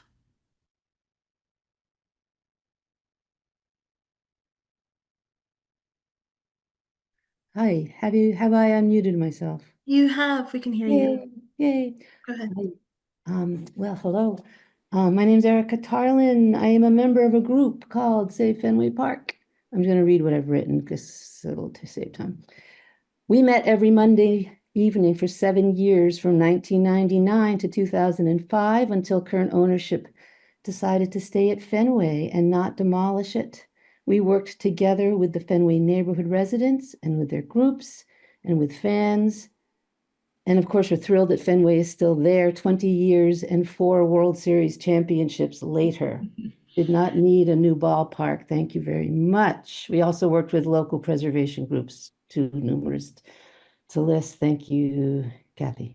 My initial comment regarding the structure on Lansdowne, besides is the view to the wall, as Matt Jones mentioned. How is that affected? A ball hit over the wall now. Fans is over the wall and fans up on the wall is very exciting. A ball hit to the backdrop of that building would not be the same. If you had a picture of a ground view toward that structure, that would be good to see. As to the party deck, we have a party deck right now behind the right field bleachers. And the grit and grain comments, I'm sorry, they're just ridiculous. You are removing legitimate grit in the current garage, the souvenir store, and you're recreating faux grit. I mean, it just, as a concept, no thank you. On that, I hope that that souvenir store sign will be retained and actually put at a souvenir store within the ballpark. I don't know if, is that building one of the Twins buildings, in which case, is it going in the old store or is the old store disappearing? Anyway, I just wish there would be some attention in the overall project. Oh, must I? The overall project to pay attention to what the neighborhood needs and also what the fans within the park not the shoppers outside of the park. Thank you. Erica, thank you for your comments. If you did write them, we welcome them in writing at Thank you. bcdc@boston.gov. Thanks very much. Those are the commissioners. Okay. Commissioners, I'm just scrolling up and down the participants. I see no new hands raised at this time, so I'm going to close public testimony. And you've already voted on next steps for this project. We have. And I just wanted to say a thank you to Erica for all of your work that you did with your group. That's tremendous. I think we all applaud the effort. And Allison also, I always learn a lot from you about the history of the site. So thank you for sharing the history as the speakeasy. So we look forward to seeing you all in subcommittee and working on this site more with you. Thank you. Thanks so much, everyone. Have a nice evening. Thank you. Thank you. Thank you. Thank you. Thank you. Next up is Gillette, South Boston site. This is our first presentation, and it is a PDA project. We don't have any recorded recusals on this project, but if we could welcome David Hassine back in. And I'm Seth, back in. I apologize, just to clarify, my vote to send the last project to subcommittee should probably be withdrawn. thanks, David.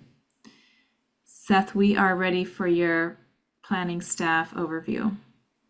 Great, thank you. And a lot of ground to cover, so I will speak fast. The proponent is seeking an Article 80C Planned Development Master Plan entitlement for the Gillette property. Future details of the development will undergo additional Article 80 review processes. The PDA Master Plan includes development concepts and planning objectives, use of mixes, block structure, roadway and open space alignment, proposed phasing, zoning envelopes, and resilience strategy. And just a reminder of some of the more recent master plans that BCDC has approved on the right-hand side of the page. Next, please. A myriad amount of planning has occurred within the city across the last 2 decades around this site, but none of this planning considered the parcel itself for redevelopment. With the exception of the watershed activation plan, which we have been planning for activation of the watershed that touches the site since 2002, regardless of what uses occupy the area. Next slide, please. The South Boston Waterfront Public Realm Plan, adopted in 1999, informed the development of the 100 Acres Plan. The 100 Acres Plan was formalized into zoning in 2006 and created a framework for transforming 35 acres to the northeast of the Gillette site, turning it into a mixed-use neighborhood with new public open space. Portions of the 100 acres, including portions of Channel Center and Fort Point, are endowed with a rich fabric of historic wharf buildings hosting a variety of uses, including artist space.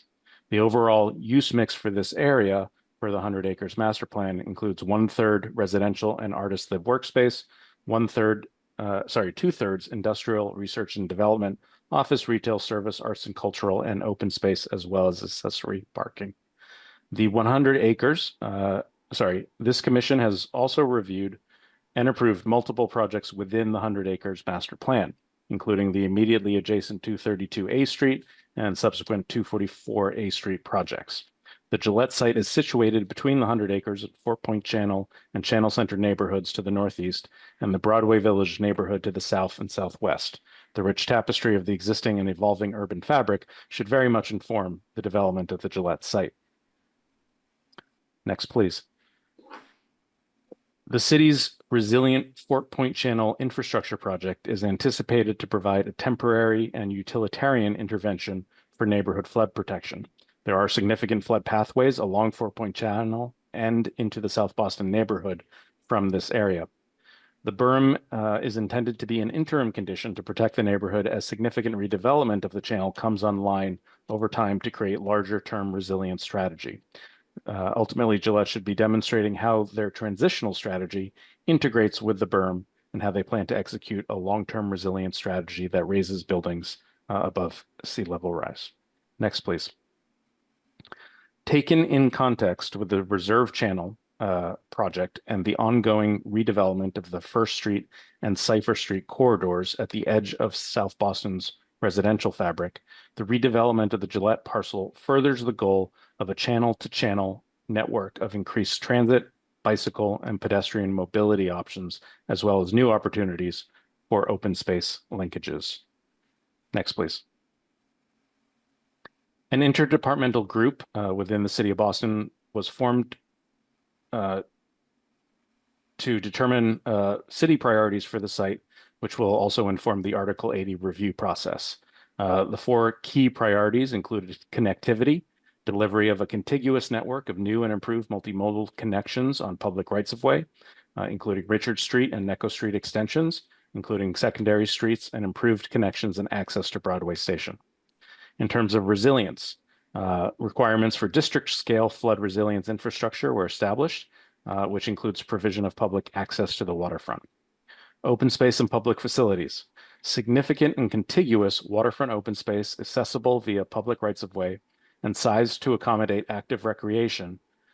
This also includes a civic or cultural facility informed by a future citywide needs assessment and determined through a future planning process.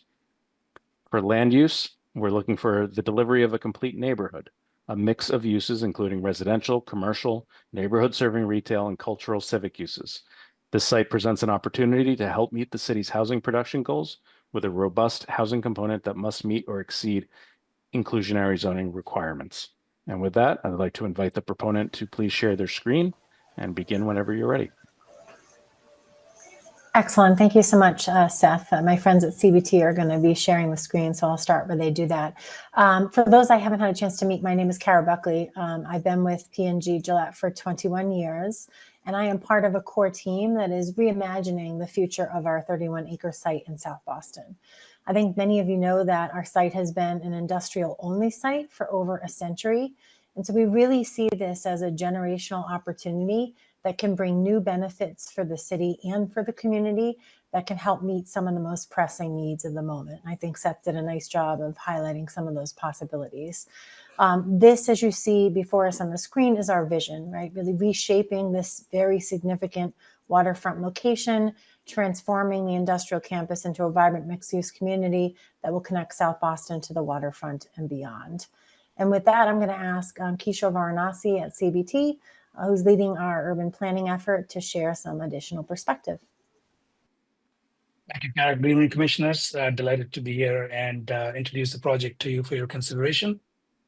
You're looking at the site that is under consideration in the highlighted area, a very special location for the city, right on Fort Point Channel. If you look at the 48 miles of our waterfront, every piece of it is unique. Fort Point Channel is even more unique in its formation, its intimacy, its evolving nature, and also its proximity to surrounding neighborhoods that are quite distinctive and unique in their character. So the site is 31 acres under single ownership. A majority of it is bounded by A Street, West 2nd Street, Dot Ave, and Fort Point Channel, and 2 small parcels that we call as out parcels on the west side of Dot Ave. There are a couple of infrastructural pieces underneath the site. The Red Line Tunnel from Broadway Station runs underneath through the site, as well as a portion of the I-90 tunnel clips the top portion of the site as well. And Broadway Station is right at the doorstep of the southern end of the site. Obviously, South Station is also not very far. Like most industrial sites in our cities, historically, they've developed their internal logic. They were inward looking and disconnected the city from the surrounding fabric. Now we have an opportunity to unlock this 31 acres and make it a part of the rest of the fabric of the city. The 1,200 feet of the water's edge on the southern end of the channel it is a harbor walk today, but opening that up, and as Seth mentioned, really creating an extraordinary climate resilient experience on that edge, fitting to the channel is an important consideration here.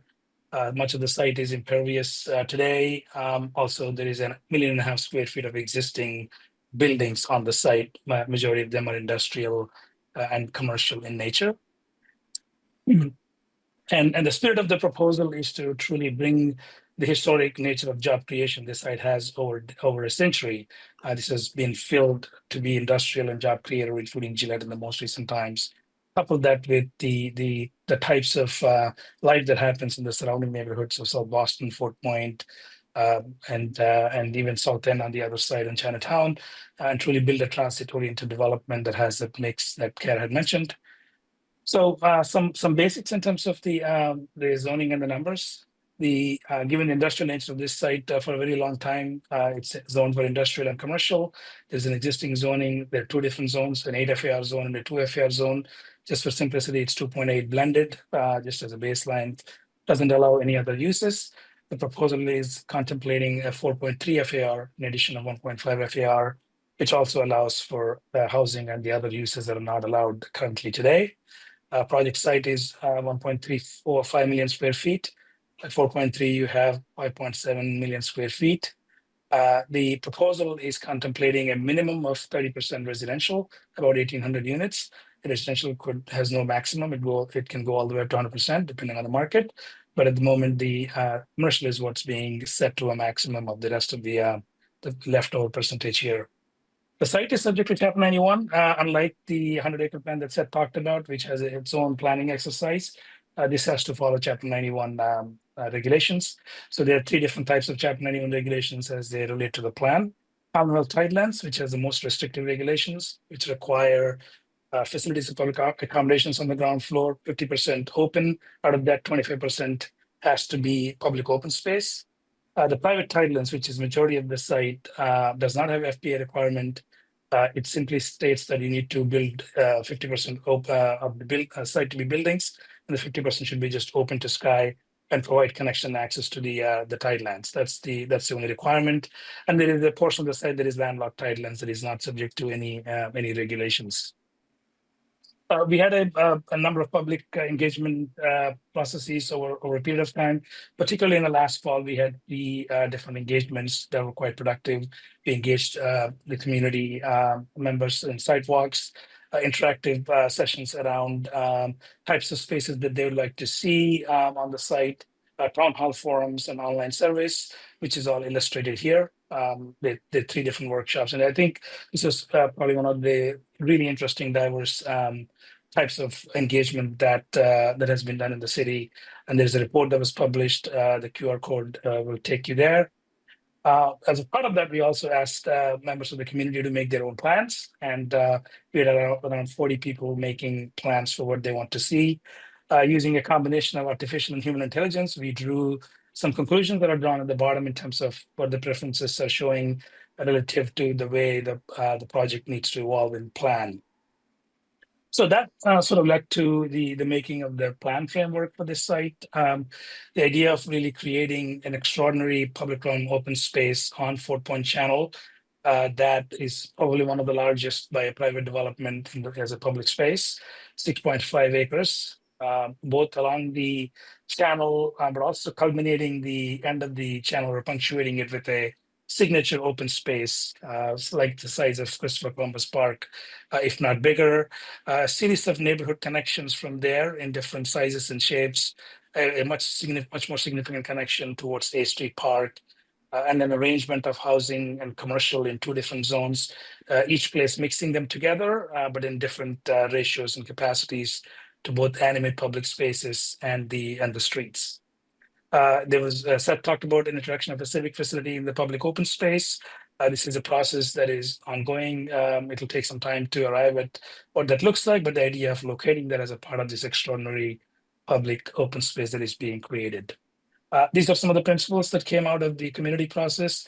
Idea of creating a fantastically accessible waterfront, connection, mobility, cultural spaces, housing, job creation, as well as mixed use. For the consideration of the design in this committee, there are three aspects that are relevant. This idea of how this open space network would be unique and distinct, and what can this do to this part of the city as a whole, is something we want to talk about. We want to ask for your opinion and comments. The idea of connections of this project, so it belongs to the entire city. It becomes the fabric of the surrounding context and the city. And also curating the massing in a way that it follows the Chapter 91, of course, but also creates a feasible project, but also relates back towards the neighborhood along A Street and West 2nd Street and Broadway Station. So again, this is a view looking at the existing condition and the proposal. where really expanding the fantastic set of events that are happening along the channel with the 100-acre plan, bringing them down to a promenade and sort of punctuating, as I mentioned, at the end of the channel with a signature open space. Again, the waterfront open space accounts for 6.5 acres, and a total of 8 acres of public open space is being contemplated out of this project, and 15 acres of total public realm improvements, which is street sidewalks and the 8 acres open space together. So that really begins to create a network of large open spaces and a series of connections between the neighborhood and the waterfront open space, and the buildings that are organized in a fine grained fashion around 250 to 300 feet. You can make a turn and get to the waterfront.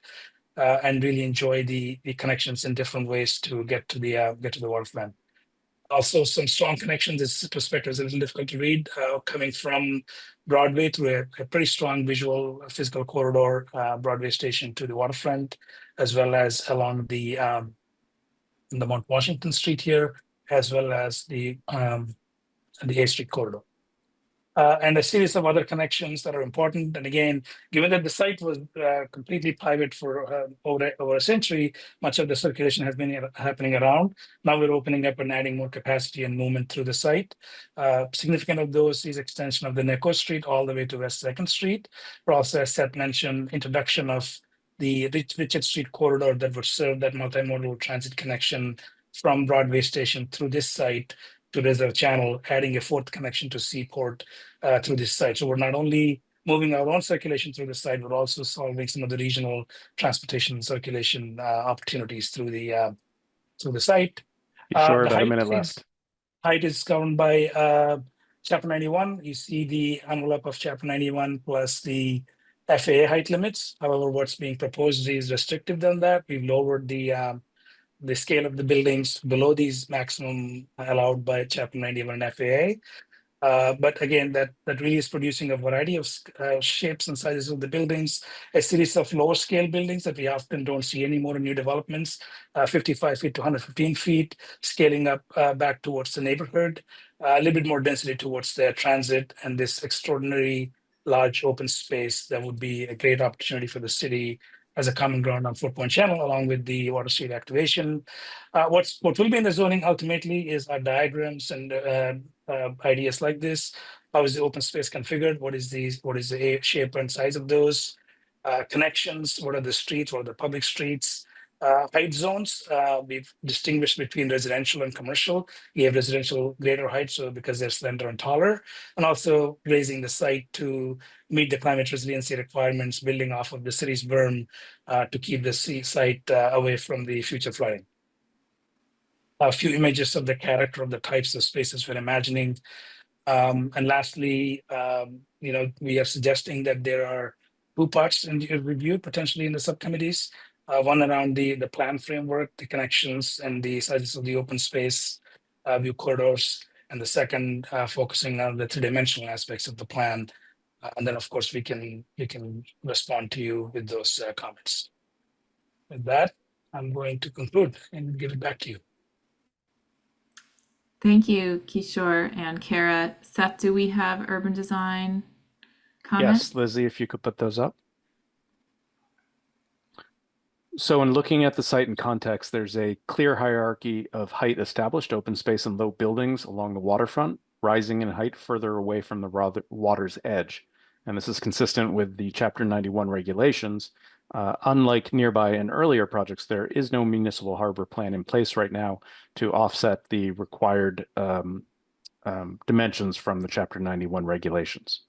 We're working with the proponent to clarify how the proposed height, stepbacks, and setbacks relate to the existing fabric, particularly along A Street and West 2nd Street in built form and the public right-of-way accommodations, as well as the use.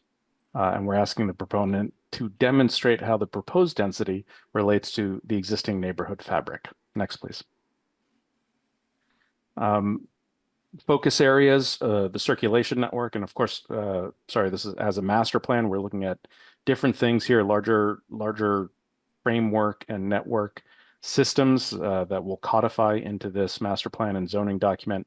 And specifically, we're looking at Richard Street extension, which needs significant dimension for future dedicated two-way transit, travel lanes, and bike accommodations, and looking to align that with Foundry Street at Dot Ave.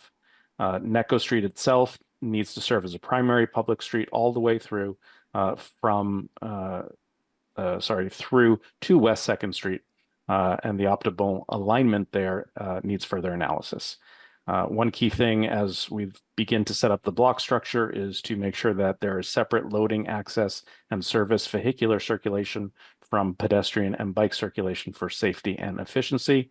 We're looking to create a hierarchy of appropriately scaled right-of-ways. Special attention should be given to setbacks needed for complete streets improvements to both A Street and West 2nd Street. And we're working with the proponent to look at ways to enhance connections to the Broadway MBTA station, including studying the possibility of new head house or other accommodations within and closer to the development. Next slide, please. The city supports the creation of a major open space along the 4-point channel with connections to nearby open spaces and neighborhoods. The city's open space and recreation plans identify the need for active recreation space. The proposed parks can dimensionally accommodate a variety of recreation uses. However, the orientation may limit the opportunities for competitive sports. A detailed program and design of the proposed parks should be informed by shadow and wind studies and should in turn inform building massing. Further clarification is needed on project phasing and delivery of open spaces, resiliency measures, and other public realm improvements. And we'll also be working with them to demonstrate how transitional and final open space and resiliency design strategies will integrate flood protection measures, a raised harbor walk, and water sheet access. And with that, commissioners, I turn it back to you. Thank you. Thank you, Seth. And thank you to both the proponent team and the commissioners. I know it's getting late and I appreciate your patience. So Kara and Kishore, I don't know if you were with us at the beginning of the meeting. We have voted this project through to subcommittee already. And so commissioners, I encourage you to be thinking about comments to help guide the proponent in the first subcommittee. And I think as Kishore had suggested in one of the slides, let's come back to how we want to see these different components in subcommittee, and we can do that at the end. Anne Marie. Thank you for the presentation. Clearly, this is an extraordinary development opportunity for the city. And I also just want to appreciate the stewardship of the company in taking the responsibility to steward this in the redevelopment of the site into the future. A few comments or questions to explore in subcommittee. One, I may have missed it, but just the question of water access as we think about, whether it's water taxis or personal watercraft, kayaks, what are the opportunities there vis-a-vis connections? In regard to uses, if this is to truly be a neighborhood, what about uses like schools, libraries, grocery stores, places for programming like organized sports? I've heard in other settings that as we grow the number of residential units in the seaport, how are we thinking about the future of schools and education for children growing up in the neighborhood? I share the planning department staff's concern about the heights and stepbacks, and just am wondering, is it all about maximizing the envelope, or are there places where it is buildings are taller or less tall, not only in response to the adjoining neighborhood context, but just thinking about Kevin Lynch and image of the city, how that contributes to the identity and the orientation of the district. And then finally, I would add, I'd like to propose an additional meeting that is focused on kind of the identity and the character of the district. I think sometimes we get, so immersed in some of the details that just backing up a little bit and thinking about what's the identity of this as a district within the site, but also how does it contribute to the broader identity of the Seaport District and the city as a whole? Thank you. Thank you, Anne Marie. David? Thank you. Thank you to P&G, and this is a very, very exciting project, and I, of course, think too about the history of this site, even as a gateway to the city when the Olympics were being considered, and the thoughtful ideas that arose during that planning process, some of which might be worth revisiting as we look at this project. I hesitate to repeat Anne Marie's excellent comments because she touched on many of the things that I was concerned about. The making of a neighborhood. Let's really, really dig into what that means, the issue of supermarkets, schools, libraries, where those are in the plan. You know, this is an issue that I feel a lot of people feel we did not get quite right in the Seaport, and I think that we should do better in this location. And I think that beyond that, one of the things that I was very excited about in terms of the summaries of the visioning was the clear expression of the public's desire to line the waterfront with housing. And I think that that's something that it would be really interesting, Kishore, to sort of think about some of the precedents and so that you were thinking about, and how the character of that edge could support that. I think in retrospect, some of the larger commercial uses that line the waterfront further up Fort Point, in a way, I wish these projects were happening in reverse, and some of that residential character could have crept up and into the Fort Point district to really create a more continuous retail edge, residential edge to the Fort Point channel. I think of Vancouver, a city that went through massive development along the waterfront, prioritized residential at many different scales, townhouses, towers, along the edge, and the legacy of vibrancy that has that the city enjoys from simply programming the master plan correctly. So I'm hoping that that we can really focus on those program uses and the nature of a neighborhood. And last thing is to this issue that Anne Marie brings up about character, art, culture. The city is, you know, the Fort Point Channel has been one of the few, very, very few places in the city where there's been some experimentation with public art. And I think there's a real opportunity here to support that in this project, both because of the creation of the park and the sense that you're going to be looking out into something, but looking beyond the postal facility, what are you looking out at?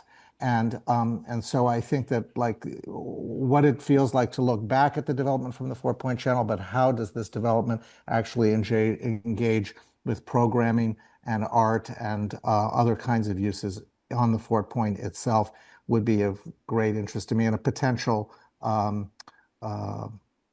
clue to what the ultimate character of this neighborhood could be. Thank you. Thank you, David. Yeah, I'll keep my comments short, but as you were talking, David, you just reminded me, in addition to Vancouver, Copenhagen, Nordhavn is just an amazing neighborhood that kind of sprung up of nowhere. And that has a variety of scale of housing that is, you know, definitely worth looking at and emulating as much as possible. But man, what an exciting time for South Boston with Reserve Channel, the, you know, Summer Street project, and this, you know, as a culmination, a lot happening there.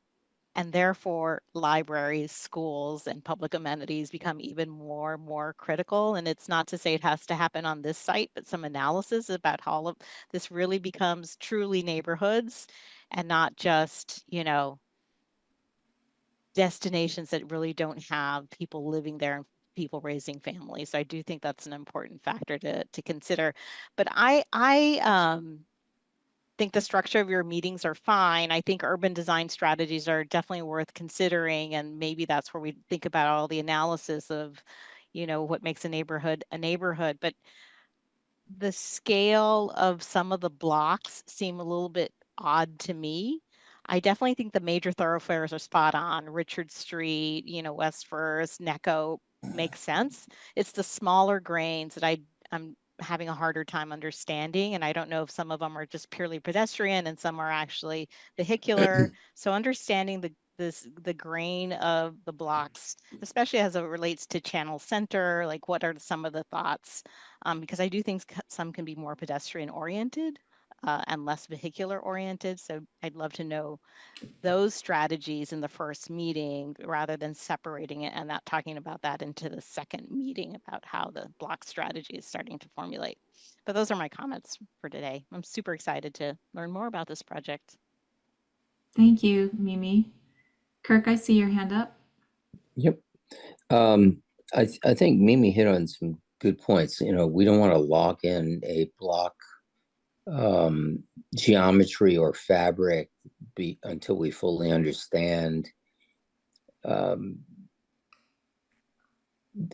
we might optimize that. So, you know, I guess my comments are more focused on the blocks furthest from the water rather than the ones closest to the water. I'm confident you can do a fine job with the lower scale buildings along the water's edge. I'm not quite sure what it feels like as you go back to Channel Center and look and try to move towards the water. And so that would be helpful for you to think about or lead us through. And that would get to topics like podiums and, you know, chamfered buildings and less than regular, you know, orthogonal, kind of relentless orthogonal for everything that's not green parkland, or, you know, intermediate parks that happen, or squares, or I'm not sure. But it's that next layer of place in a fabric of, you know, 20 blocks that you can do that would be interesting to understand, as well as how the buildings meet the street edge and activate those places. So that would be helpful for me. Thanks, Kirk. Shauna? I think my colleagues have said excellent comments so far. Two that I had been thinking about was this relationship to water, and having lived in Vancouver for a number of years, the sort of glorious experience of moving around and across water, and the difference of the consistency, but also the diversity of that experience in different places. So I think that that's one element. But the other thing that I'm really interested in, I mean, this is an amazing open space opportunity, 8 acres, 6.5 acre park. And so I'd like to understand more about the parcelization and programming and diversity of that space, both in terms of kind of its overall program, but also thinking about parcelization in terms of both the implementation and the design. Is it all one hand? Is it a series of different moves? Because that's really going to start developing can develop a very rich urban character, because it is such an amazing resource. So that's what I'd like to learn more about, the specificity, not necessarily in terms of design yet, although that's obviously great to know, but really in terms of programming and parcelization of the open space. Thank you, Shauna. I love all the comments that were made, and I'm watching commissioners become a little bit in shadow now as the sun has gone down in all of our vignettes. I'll add a couple of things that I haven't heard mentioned just yet. When you come back to subcommittee, I would love to have some renderings that give us a sense of what this new neighborhood will look like from the Broadway T station perspective. We didn't really see any of that. And the reason that I would like to understand that better is just because I think there will be such a big jump in scale on that edge of the site. And I want to understand what kinds of urban design tools we're engaging to kind of step those buildings down and engage the community, and also how we might be thinking about materiality and how it might respect the context there. And then the other piece that I wanted to bring up is really to understand what that Richard Street connection could be. So understanding that, you know, there's an eventual connection to Reserve Channel, but I also want to understand how it wraps around the site and ultimately counterclockwise, gets us back down to the T station. And there's a lot of wiggling that will have to happen right on that edge of the site. I don't know if you can put up one of your renderings, Kishore.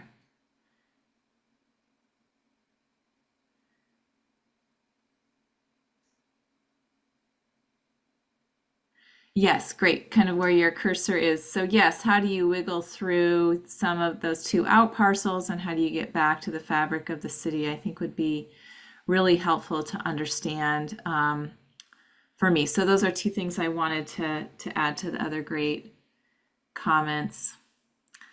I don't see any other commissioner comments, but I'm beginning to see some public comments. So I think, Christina, we are ready to shift there. Excellent. At this time, we'd like to invite any members of the public in attendance who may wish to contribute public testimony to raise your digital hand, and I'll call on you. If you're calling in by phone, press *9 on your dial pad to activate the raise hand function and *6 to mute and unmute yourself. Please state your name and any relevant project affiliation information, and please keep your comments to 2 minutes. Just going to go in order here. Matt Jones, are you able to unmute yourself? Hi, can you hear me now? Yes. Thank you very much. I am a member of the IG for this project, and I just want to take a moment to emphasize some of the early comments that we've been hearing from our neighbors and from my colleagues on the IG who maybe aren't here tonight, which do echo a lot of the comments. I really appreciate the initial reactions from the commissioners. I absolutely love the fact that we are being so bold as to compare ourselves to Copenhagen. I certainly hope we do more of that. I certainly hope we can achieve that. Like, let's do, the Eastern Harbor District of Amsterdam and Chuhaven in Oslo. Let's absolutely go there. I think sometimes we have not done that, particularly in the seaport, as the commissioners have mentioned, which is also, I think, an absolutely essential sort of, minimum expectation that we just go ahead and recognize some of the more banal moments in what has occurred at the seaport and not repeat that mistake here. So I think that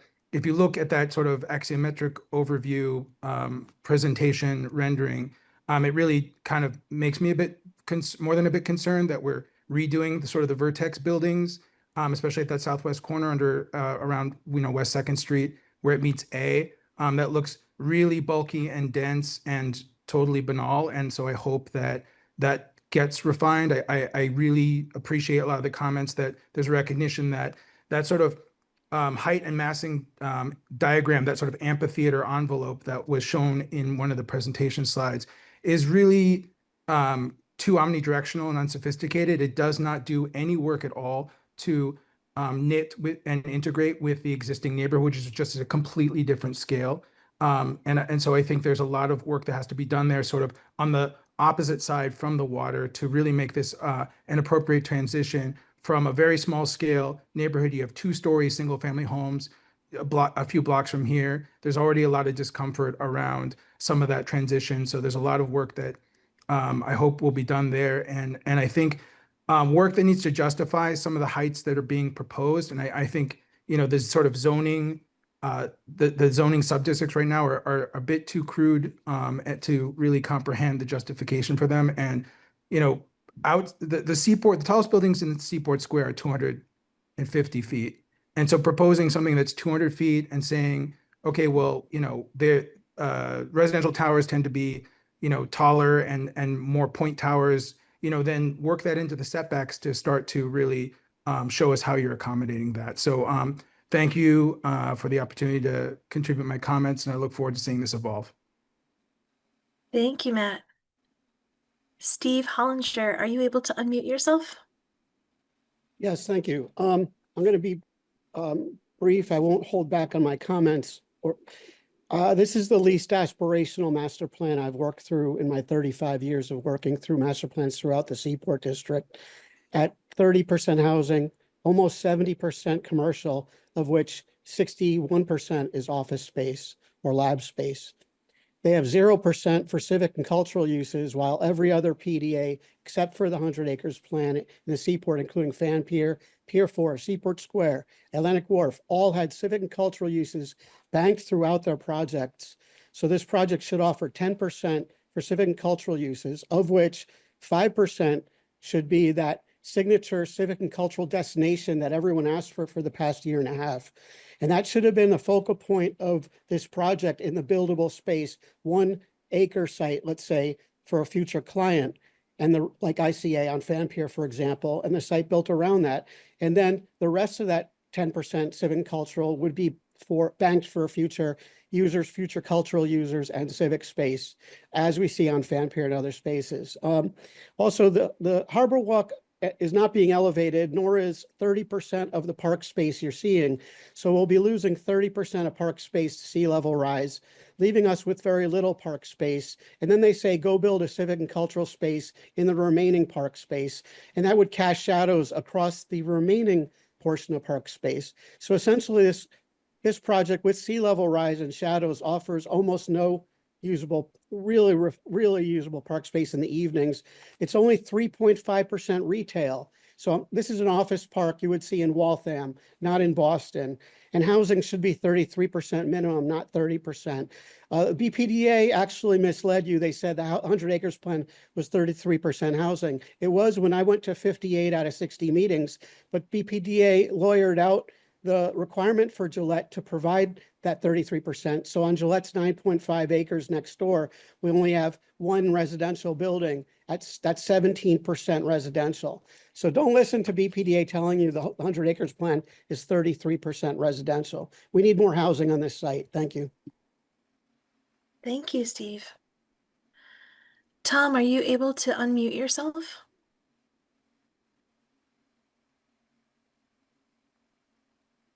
I can, Christina. Tom Reddy, resident of South Boston. I obviously echo the comments made prior. I would like to remind everybody that we're in the master planning phase of this particular project. It's not development, it's zoning. We have to continue to remind ourselves, the public, the IAG, in fact, that that's the phase we're in. Thoughts around building design, thoughts around those kinds of things that typically would materialize in development, frankly, just should be honestly put to the side. I do agree with comments made earlier with regard to massing and heights. They do need to respect the existing neighborhoods. I think the people that live around the Gillette site would view it as potentially infill, even though everybody's kind of portraying it as a new neighborhood. If you live in the lower end, or if you live in Fort Point, you would kind of view this as it's just another set of buildings that are going to get developed next to where we currently live. Clearly, as Steve was saying, the uses that are currently proposed need to frankly be fundamentally changed so that it actually completes the neighborhoods of the lower end in Fort Point and doesn't create, if you would, that feel of an office park. Looking forward to this project continuing through the process as this gets into the review committees. Clearly, we'd like to see focus on uses, density, and urban planning. Thank you. Thank you, Tom. Raber, are you able to unmute yourself?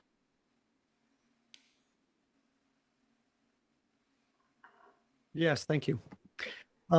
Thank you to Gillette for the presentation, and thank you to the BPDA and to the BCDC commissioners. I just wanted to highlight that the development directly abuts a landmarks district, which I think most of you probably are aware of. And within that district, there is actually a tremendous amount of variety of identity of buildings that were all a product, most of which were a product of the Boston Wharf Company presence in the neighborhood. But within that somewhat monochromatic palette, there's a tremendous amount of texture, variety, and a lot of interesting composition of masonry. And I would just love to advance that for consideration for the commissioners, particularly as you begin thinking about the way in which this development, which is going to be a great contribution to the city of Boston, will amplify the identity of the neighborhood in a way that is going to bring that identity directly to the water's edge.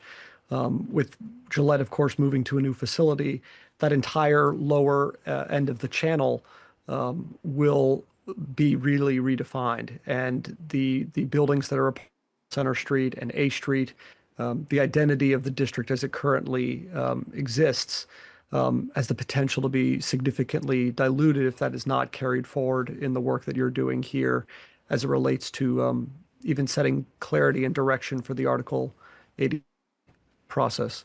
So I would encourage you to think of that, and also think about the history of artists and cultural users in the neighborhood and the importance that that has had in not only preserving those historic buildings and activating them at times when they were at jeopardy, but also continuing to have a very meaningful presence in the neighborhood and the district, and thinking about ways in which that identity can be brought to the foreground in a very unique, hopefully unique destination and neighborhood.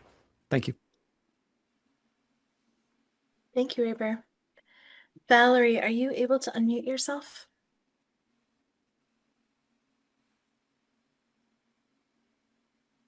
Yes, I am. You can hear me?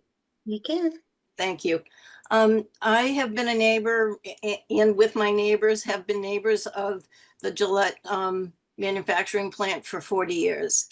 The Gillette campus is going to be part of a neighborhood. It's the Fort Point neighborhood. It's, while the channels is very seductive and it's exciting that we're now going to be connected to the water and its activation and uses as an entire neighborhood rather than relegated only to a narrow harbor walk, I want to ask the commissioners to really look at A Street. A Street is kind of the main street of Fort Point. It is sort of where we all live as we want to get wherever we're going, school, shopping, work, wherever we're going, A Street plays a part of it. And this development, which is being referred to as a new neighborhood, but it is a part of an existing neighborhood. But A Street, it's very important how this new development relate to A Street and to the existing housing and commercial uses on A Street. Most of the housing, and there's a lot of us, are in historic buildings in the historic Fort Point Landmark District. And it's really important that the development relate to A Street and to the uses on A Street in a way that really has not been discussed and certainly is not evident in the plans that we've seen so far. So this development is part of a neighborhood and I'm hoping the commissioners will help that relationship develop between the development and the existing Fort Point neighborhood. Thank you. Thank you, Valerie. Commissioners, we're just going to scroll here up and down. I think Sarah has McCammon. raised her hand. Sarah, are you able to unmute yourself? Thank you very much. Commissioners, I know you're having a long night and you have one more item after us. My name is Sarah McCammon. I'm a member of the IG and live in Fort Point. And I just want to thank all for your thoughtful remarks and those of my fellow IAG members who have spoken tonight. And just wanted to reiterate two things that the commissioner said. And one is that real need for some sort of a civic space. We're a much larger neighborhood. We're trying to connect and bridge between West Broadway, St. Vincent's, all the way to the Reserve Channel and Fort Point, and also provide amenities that aren't available also in the whole Seaport and South Boston waterfront. So again, thank you for considerations about the importance of civic uses. And then the only other thing that I want to bring to further attention this evening that hasn't been mentioned from my fellow IAGers is the importance of resiliency. Right now, there is a plan for a berm that the city has been put forth and been working on for the last 5 years. Unfortunately, that is a FEMA pre-disaster grant. And I think that we have to be smart and realize that that may not come through. And so what's plan B? And so I just add to the attention of the commissioners that if we don't get the resiliency correct on this site, for not only this site, but for the inland communities that surround it, we're going to be in critical shape. So thank you again for your attention this evening, and look forward to having discussions with you all. Thanks. Thank you, Sarah, for your comments. Again, just going to do one quick last check here. Commissioners, at this time, I see no additional hands raised, so we're going to close the public testimony period. Thank you, Christina. I wanted to echo Sarah's comment. All of the public comments for this project tonight were incredibly thoughtful, and we really appreciate you weighing in, especially early as we're starting to consider some of the elements of the project. So thank you. So, commissioners, we've already voted to send this to subcommittee. I wanted to just add a few things as we think about how we might organize those subcommittees, and thank you, Kishore, for offering kind of one structure for us. So, and also to say, because none of these sites are seeking ADB approval, I think we really have a unique opportunity to focus on the urban design structure and elements. And I appreciate that many of the commissioners are feeling that as well.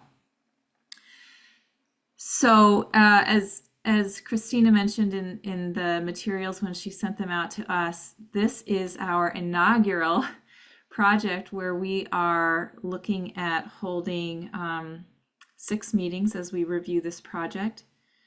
One of the things I've reflected on is how successful it was in 776 summer to have double sessions, and it allowed us to really dig into the components, especially on such a large site. And so I would be recommending that we include double sessions as we're thinking about our meetings. So today would be meeting 1, and the eventual kind of presentation back to us would be meeting 6. And so it allows us 4 subcommittee meetings in between, and we have a lot of ground to cover. And so I would really urge us to think about double sessions so that we have a couple of hours at each to really dig into some of these issues and challenges. So for our consideration, to start us off on how we want to structure this, I would suggest that we might have our first discussion, our first subcommittee, focus on connectivity. And to Mimi's good point, I think that first session should also, as we're thinking about connectivity and streets, also be thinking about the block structure. I think that's such an important building element. The next suggestion is that our subcommittee 2 could be about massing. I think, Kishore, you talked about kind of the 3D expression, but that second subcommittee could be about massing, and we might structure those 2 hours so that we move through different sectors. A third subcommittee meeting could be starting to bring together the conversations around land use, and I think we'll touch on those in meetings 1 and 2 by virtue of the conversations. But I think many have raised the importance of creating a real neighborhood here. What are the land uses? What are the adjacencies of land uses to one another? What are the adjacencies of land uses to the surrounding neighborhood and to the water? And also that land use conversation could touch on civic and cultural amenities. And then a fourth subcommittee, my recommendation for that would be that that's an opportunity for us to aggregate the comments for the proponent to come back with cleanup and kind of higher level responses to all of the comments that we would have made in the other subcommittees, and it gives us a chance to have a dialogue that kind of zooms back up a little bit before we have the proponent team rejoin us at a monthly meeting. So those are the kind of 4 subcommittee suggestions that I have for the commission. Anne Marie, I see your hand up. Yeah, thank you for the reminder and the clarification about the 6 sessions. I admit at this late hour, I'm not sure if I can be completely coherent about this, but I'm a little concerned about the order that you've proposed. And I appreciate you putting an idea on the table. I'm not sure I can articulate another approach right now, but I think one idea that really resonated with me that several people, commissioners in the public, mentioned was the idea of precedent. I think we really need to foreground this. And if this is intended to be a neighborhood to complete the Seaport District, I would like to have a conversation that leads with that and the uses that are not present in the community that are needed, and how those then begin to drive the organization of the site. I'm a little worried that we tend to drive that urban design tends to be how do we fill the blocks and organize the blocks, and I think there's a little bit more of a balancing that needs to happen, and maybe some of this can happen, with BPDA, and BPDA can take this and kind of come up with a proposed use. But I'm a little uncomfortable with tonight coming up with the proposed sequencing of the specific meetings. Yeah, and I agree, Anne Marie. I think the precedent is a great idea, and I don't think that we have to finalize what that sequence is, but I think if we could give the proponent team a sense of what they need to work on next, I think it could help all of us. Shauna, I see your hand up as well. And sorry, Shauna, just to interrupt for a second. I think the city was interested in having this discussion with the commissioners so that we could help, you all could help us roadmap this. I think we'll take the comments that we hear tonight and come back with a proposal to move forward. And I just have a very small comment that the resilience and the overall site grading strategy, I think, should be pretty fundamental and should be forefronted in the project. Can I ask in the sequence? Sorry, I'm cutting. Go ahead, Kathy. I'm done. I'm very sorry, Mimi. I just wanted to ask Anne Marie if you were also suggesting a little bit more market information about what is driving or what that articulates the demand that we would be. I mean, anyone who's designing a new neighborhood has done some serious market analysis and understanding of who they're catering to. It's not a design matter necessarily, but I think that would help us understand the demands for facilities and resources that would help to support that. So I wasn't sure if you were asking, but I'd love to have more insight into that, and it might help to frame a lot of other things without having to keep going back to the question of what will need. Yeah. And Yeah, I love Kathy, that that's suggestion. that's a perfect segue to what I was going to say, because I would love to know if, the PPD has an opinion about the right type of mix of housing to commercial, et cetera, because I'm a little bit lost. And I do think that there were some valid points that were raised tonight about housing. We all know housing is a shortage. Commercial buildings are not. And so is it an economically driven decision to have more commercial space and housing space? What is the city's attitude about that mix would be really helpful for us, because I could see those numbers inverted, for instance. Thank you, Mimi.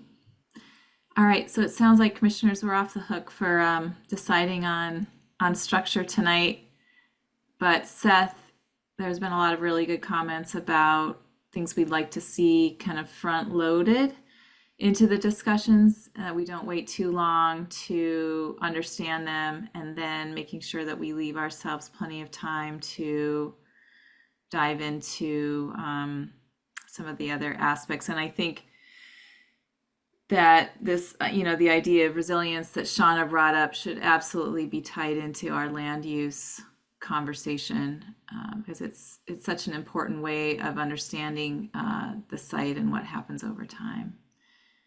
So since we've already voted to send a subcommittee, Seth, it sounds like you all will have some conversations at BPD, and then we can move forward with those 4 subcommittees. And the nice thing for this proponent team is that we don't have any commissioners recused on this project, so I think we all have an opportunity to weigh in an important way. So I think that'll be exciting. So thank you all. Thank you to the proponent, and we'll look forward to seeing you in subcommittee. Thank you all. Thank you very much. Have a good night. You too. Thank you. All right. We're on to our last project. I am recused from Austin Street Lots, so I will pass this over to Mimi. Lucky Linda. And No, Mimi, I'm still going to stay on. I know. I'm just on. Mimi, I just wanted to note quickly that Commissioners Haseen and Morris have also dropped off the call. Okay. And we have voted to pass this on to subcommittees. Or no, we didn't have to vote on this one because we're just getting an update on this one. But I'm glad we have commissioners on still with us. It's a small group. And with that, we'll hand it over to the proponent team, or Actually, I'm going to start Okay. with a little bit of framing because as you said, Mimi, this is a project that you have seen before that has been to subcommittee, but decided to take it back to full commission as the nature of the entitlement sought has changed.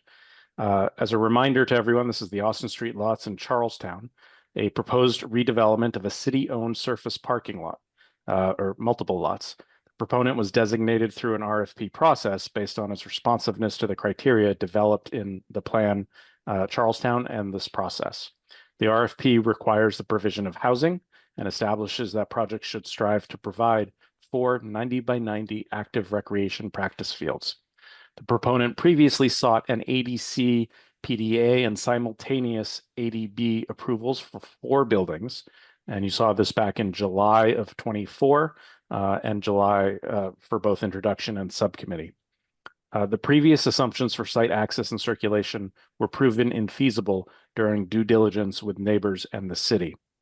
Middle, specifically, as you'll see in the plan, Middle Road and Service Road will need to be prioritized for Boston Sand and Gravel with minimal project vehicular, pedestrian, and bicycle access. Other routing options were pursued by the proponent and the city, but ultimately determined infeasible. The proponent has modified the project, including new vehicular access to and from Rutherford Avenue, which the city has determined to be the only feasible access points into the project. The proponent has modified the entitlements sought, which now include ADC master plan for the entire site and an ADB entitlement for one building, Building B, and related public realm improvements. Next, please. This is, of course, part of the geography included in Plan Charlestown, encoded into zoning in 2023. The use goals are mixed income housing production, the use goals for the larger area are mixed income housing production, maximizing public open space, and playing fields for youth sports. The massing guidelines include greater heights to visually buffer the I-93 viaduct from the rest of the community and stepping down heights as you move from the viaduct into the community. Site-specific recommendations include enhancing connections to Bunker Hill Community College and catalyzing a new shared path connection envisioned in the Plan Charlestown Green Loop concept. The proposal is within zoning maximum dimensions for PDAs, which is a 4.0 for residential projects at 150 feet. And with that, I'd like to turn it over to the proponent to begin presenting whenever ready. Great. Thank you very much, Seth, and thank you, commissioners, for being here this evening. I know you've had a long evening. My name is Abby Goldenfarb. I'm a senior vice president at Trinity Financial. Our plan tonight is to walk you through our old program and new program in building design, talk about the existing site, its impacts and connections. We'll then talk about the PDA master plan and then go deeper into the PDA development plan for Building B and large project review. Next slide. Kendra Halliwell from Icon Architecture will walk you through the design in response to the comments we heard.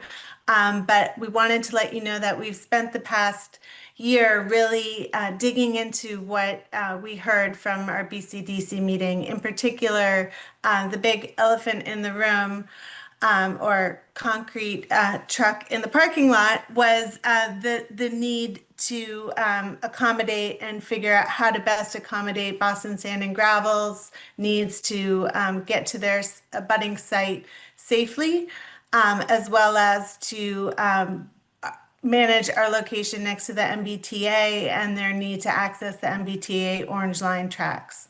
Also, we really dug into comments we heard at our BCDC subcommittee meeting, which was the idea of perhaps separating a recreational component into its own freestanding building. And while we looked at that, we really felt that given the overarching goal of maximizing housing on this site and the challenges with loading up the residential component into 3 buildings as opposed to 4, that made for really challenging feasibility for housing. So that was one of the concerns that we've spent time looking at. And we will I now turn it over to Kendra Halliwell from Icon Architecture to talk about how we've responded to your other comments. Great. Thanks, Abby. We have been working very diligently as we've been developing the design for the project. I'd like to start out by noting the set of constraints, which include below grade utility lines, the mentioned industrial truck traffic. We have FEMA considerations, Chapter 91 limitations, and as Seth mentioned, the specific RFP request from the community for significant open space. So the team's been exploring options since we met last summer, including phasing strategies and investigating a separate roadway for dedicated truck use, which again has been noted was unfeasible. Here today, our proposed design includes new connecting roadways that are internal to the sites, minimizing interaction on middle and service roads with the industrial trucks. We've revised the open space to include 3 90 by 90 fields together on the southern parcel and an open lawn on the north parcel. The overall unit counts have not changed, but the program uses have adjusted. We no longer propose a retail use in Building B, as it would draw shoppers away from nearby local retail. I'll be back in a moment, but Mark Klopfer from Klopfer Martin, please take us around the site. Are you here, Thanks, Mark? Sarah. The next one. So this is sort of just a diagram that shows the site plan, the 3 fields that are 90 by 90 on the south parcel, the driveway that connects New Rutherford to the service road. Also on the south parcel, there's a similar driveway on the north parcel, as well as the buildings A and B. Next one. So this is the current site plan. And here you can see the way that the driveways are bisecting both. The idea of that is to keep vehicular traffic on the parcels rather than on Middle Road or Service Road. And you can see how the recreation fields are working out. We have 3 that are 90 by 90, and the 4th one, which is on the north parcel, has become more of a community nexus. So it is a 52 by 80 open lawn. It's not seen so much as an athletic field, but a gathering space that can be used in a lot of different ways. It has a lawn component, and it has a plaza component, which is to the west. And together they sort of act as this sort of community nexus. This is a vehicular diagram that shows service trucks are going to be using the turn onto Middle Road and connecting to Service Road, going both to Boston Sand and Gravel and to service the Bunker Hill Community College. The red are indicating where passenger vehicles are going. So the idea is that passenger vehicles enter the site. Can you go back? Can turn around in cul-de-sacs on both parcels and then exit the site back on New Rutherford Ave. The exception to that is at Building A, where you have a garage underneath Building A. This is showing pedestrian connections. So one of the things that we worked a lot with in the subcommittee was where the shared use path was going to go. It's both pedestrian and bicycle. So there are two connections, one under the Gilmore Bridge on Service Road and the other on New Rutherford Avenue. Those are brought together at Middle Road for a single crossing along New Rutherford, going across the east side of the parcel and then making connections to the Millers River bike path that exists. Next. This is just a section cut through the north parcel looking south. So we're going to be hearing about Building B, which is being developed first. And this gives you a sense of the open space, the scale of that. Each of these buildings have a little courtyard. The entrance is off that courtyard. And there's areas for short-term parking associated in both blocks. The next one. And this is the south parcel looking north. So here's Service Road's on the left and New Rutherford's on the right. That's looking at those three athletic fields that are sort of staggered as a way to get as much space between the buildings as possible. And we're working on developing the program of those so that they have seating and sort of flow out space from the interior ground level program within those spaces. Also important here is just the buffer that we're trying to set up between New Rutherford Ave and these spaces. You can see that we're dedicating a lot of the open space to have like a thick vegetated wall to the street as a way of sort of mitigating views and some sound and separating those fields from the busy highway. And it's back to you, Kendra. Thanks, Mark. So our massing strategy locates the building's height towards the highway, taller building, and towards the taller buildings of Cambridge Crossing, stepping down towards the Charlestown neighborhood. These master plan guiding principles will provide consistency across the 4 parcels as they are built out over time. First, the ground floor uses will embrace and activate open landscape spaces. Clear datums will delineate the buildings at a pedestrian scale as well as from afar. Low volumes will reach towards Rutherford and the community, expressing their program uses and relating to one another through their materiality. So, while these diagrams are simple volumes, we've put a lot of thought into the program uses and their massing. Building A near Austin Street will include 2,000 square feet of community gallery in the octagon with adjacent artist live work cell units opening onto the lawn. Building B will be entirely residential. Building C is designed to include ground floor childhood education space. And Building D is designed to include a 2-story youth community recreation center, approximately 46,000 square feet. Building B will create 123 fully affordable residential apartments. Keeping cost in mind, we've designed this building as a 5/2 podium building. We feel it is important to convey a robust and protective character here, as this will be the first building constructed.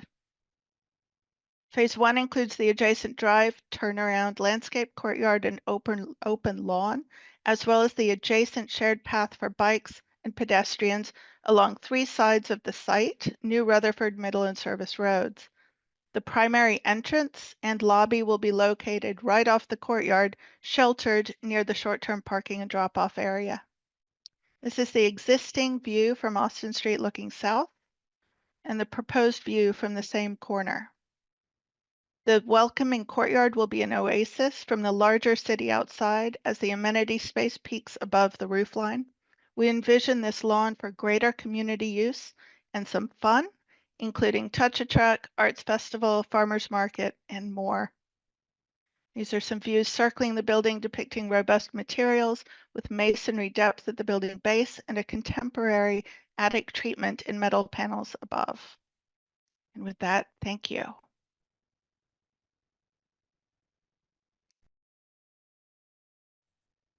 And we have some concluding slides. Bring those up, Lizzie.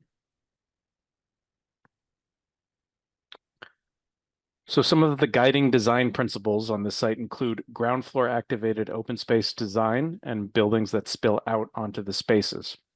Staff recommends that further study of how these principles can inform conditions at each building, particularly where the finished floor elevation is set above adjacent open spaces and is higher than the minimum required design flood elevation. Where navigation of grade change is required, We recommend deployment of universal design solutions scaled to the buildings they serve. We also recommend further study of opportunities to consolidate or relocate site parking and other program to reduce congestion amidst this very tight site. Next, please. We also recommend further development of the master plan design guidelines to guide the architectural expression of all 4 buildings, 3 of which will be designed at a later date. Guidelines should include open space character, volumetric and material relationships, and key regulating datums. The relationship between open space and the buildings, namely how the buildings meet the ground and how the buildings integrate with the grade, continues further development. Thank you very much, commissioners. Thank you, Seth. Commissioners, comments? And maybe, Kendra, we can ask you to pull up your screen so we have a site plan or something to talk about.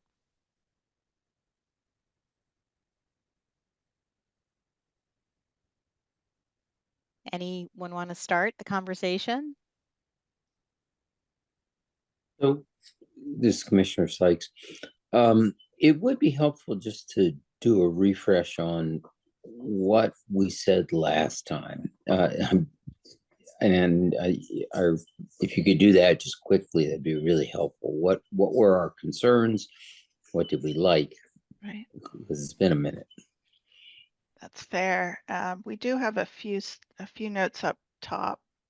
So sorry, I'm just going to click back through to them. I mean, I think the initial request was more information about how the buildings meet the ground, because there's some high points, some low points.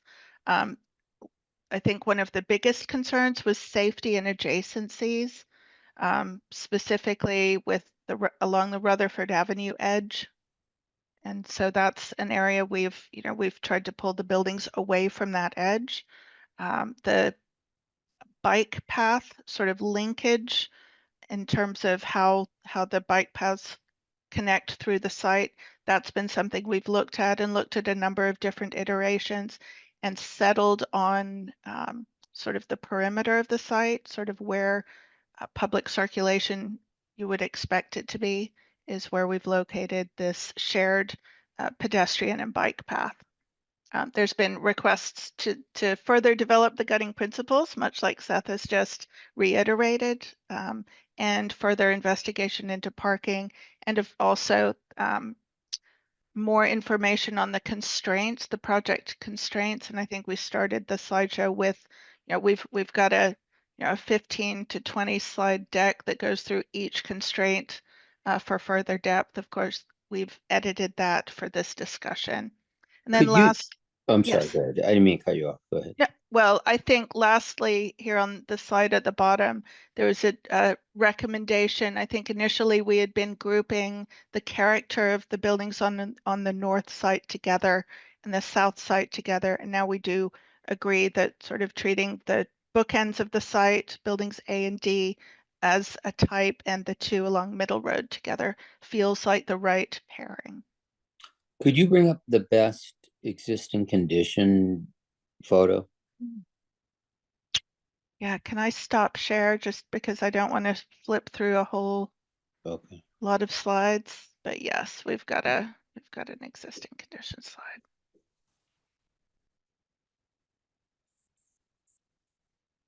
It's in the appendix here. Here we go.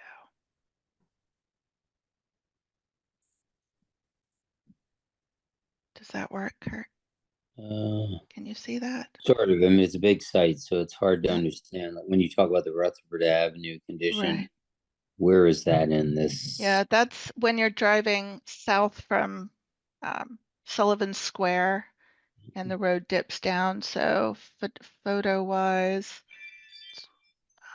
this top image, top left, is looking sort of the MBTA station is just to the right and Rutherford Avenue goes off to the left. I mean, it feels like a highway.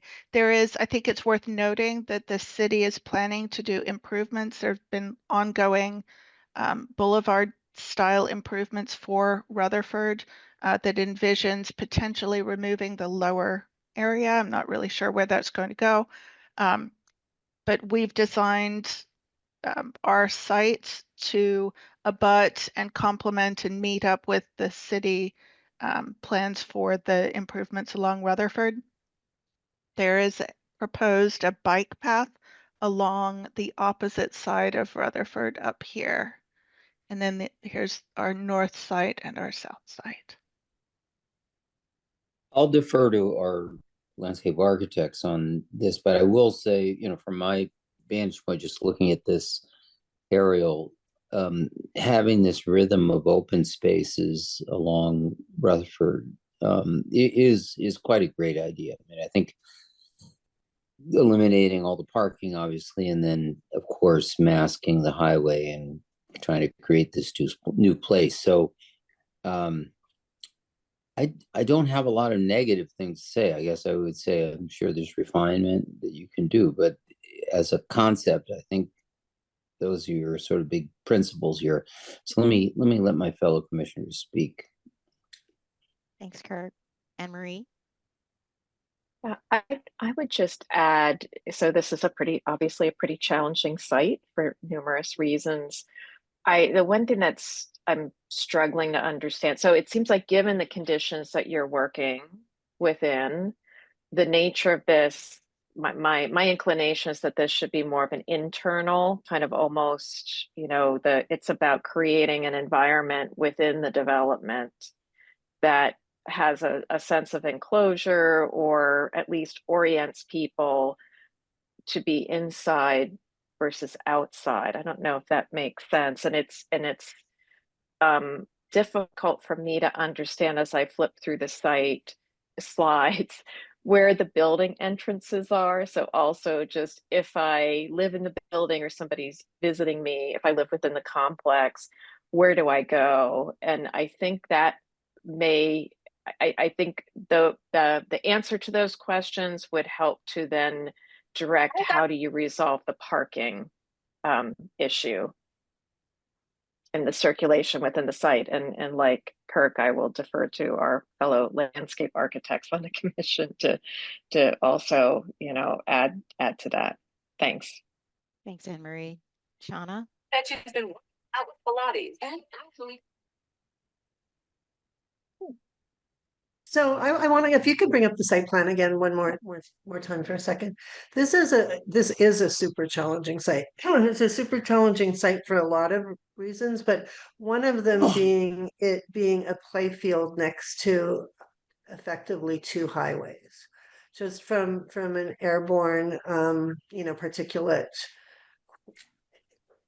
quality. It's a pretty challenging site, and I think the moves that you've made are the right ones to use the building to block the highway. I'd love to see some sections actually with the high, and I'm sure you showed them the first time round with the the height of the buildings and the height of the highway, making sure, from what I understand, the particulates pretty well come directly out and just fall down.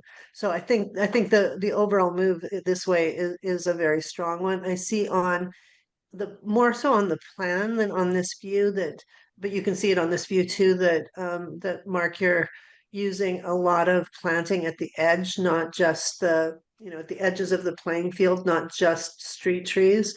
And I think that's actually going to be pretty significant to help filter some of the airborne particulate from the highway as well, from Rutherford, not 93, but from Rutherford. So I think that's one thing I'd just like to understand more, but I'm sort of pushing like the more green at the edges of this project, the better, from a health perspective for the kids or adults, whoever's playing on the field. And then the other thing I'd like to understand more is something that you alluded to, just understanding the topography better, and the topography with respect to the access into the buildings if they are raised up from a flood perspective. I think Seth mentioned that, and I'd like to understand that more. So from my perspective, those two things: how can we thicken the edges with green, and not just trees, I think, but also sort of thick shrubs to help sort of block this air passage or the particulate passage, and yeah, just understanding the accessibility of everything. Thanks, Shauna. Bill. Anne Marie said something a moment ago that I thought seemed really important, and that was to start thinking about how you get from one place to another place amongst these 4 buildings. That's how I interpreted her comments. And right now, to get from one building to another, I have the sad feeling that you're going to have to either walk along Rutherford Avenue, or you're going to have to walk along the service road. And we can see it in this diagram, both of which seem like unbelievably horrific experiences. And why wouldn't these 4 buildings be organized so that the major pedestrian connections between the buildings are actually in the middle of the site, not at the edges?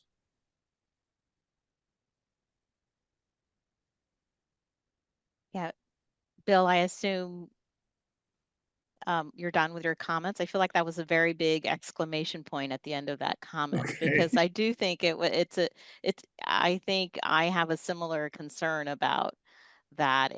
It feels like there's a community with building A and B that's separate from C and D, and there really is no larger,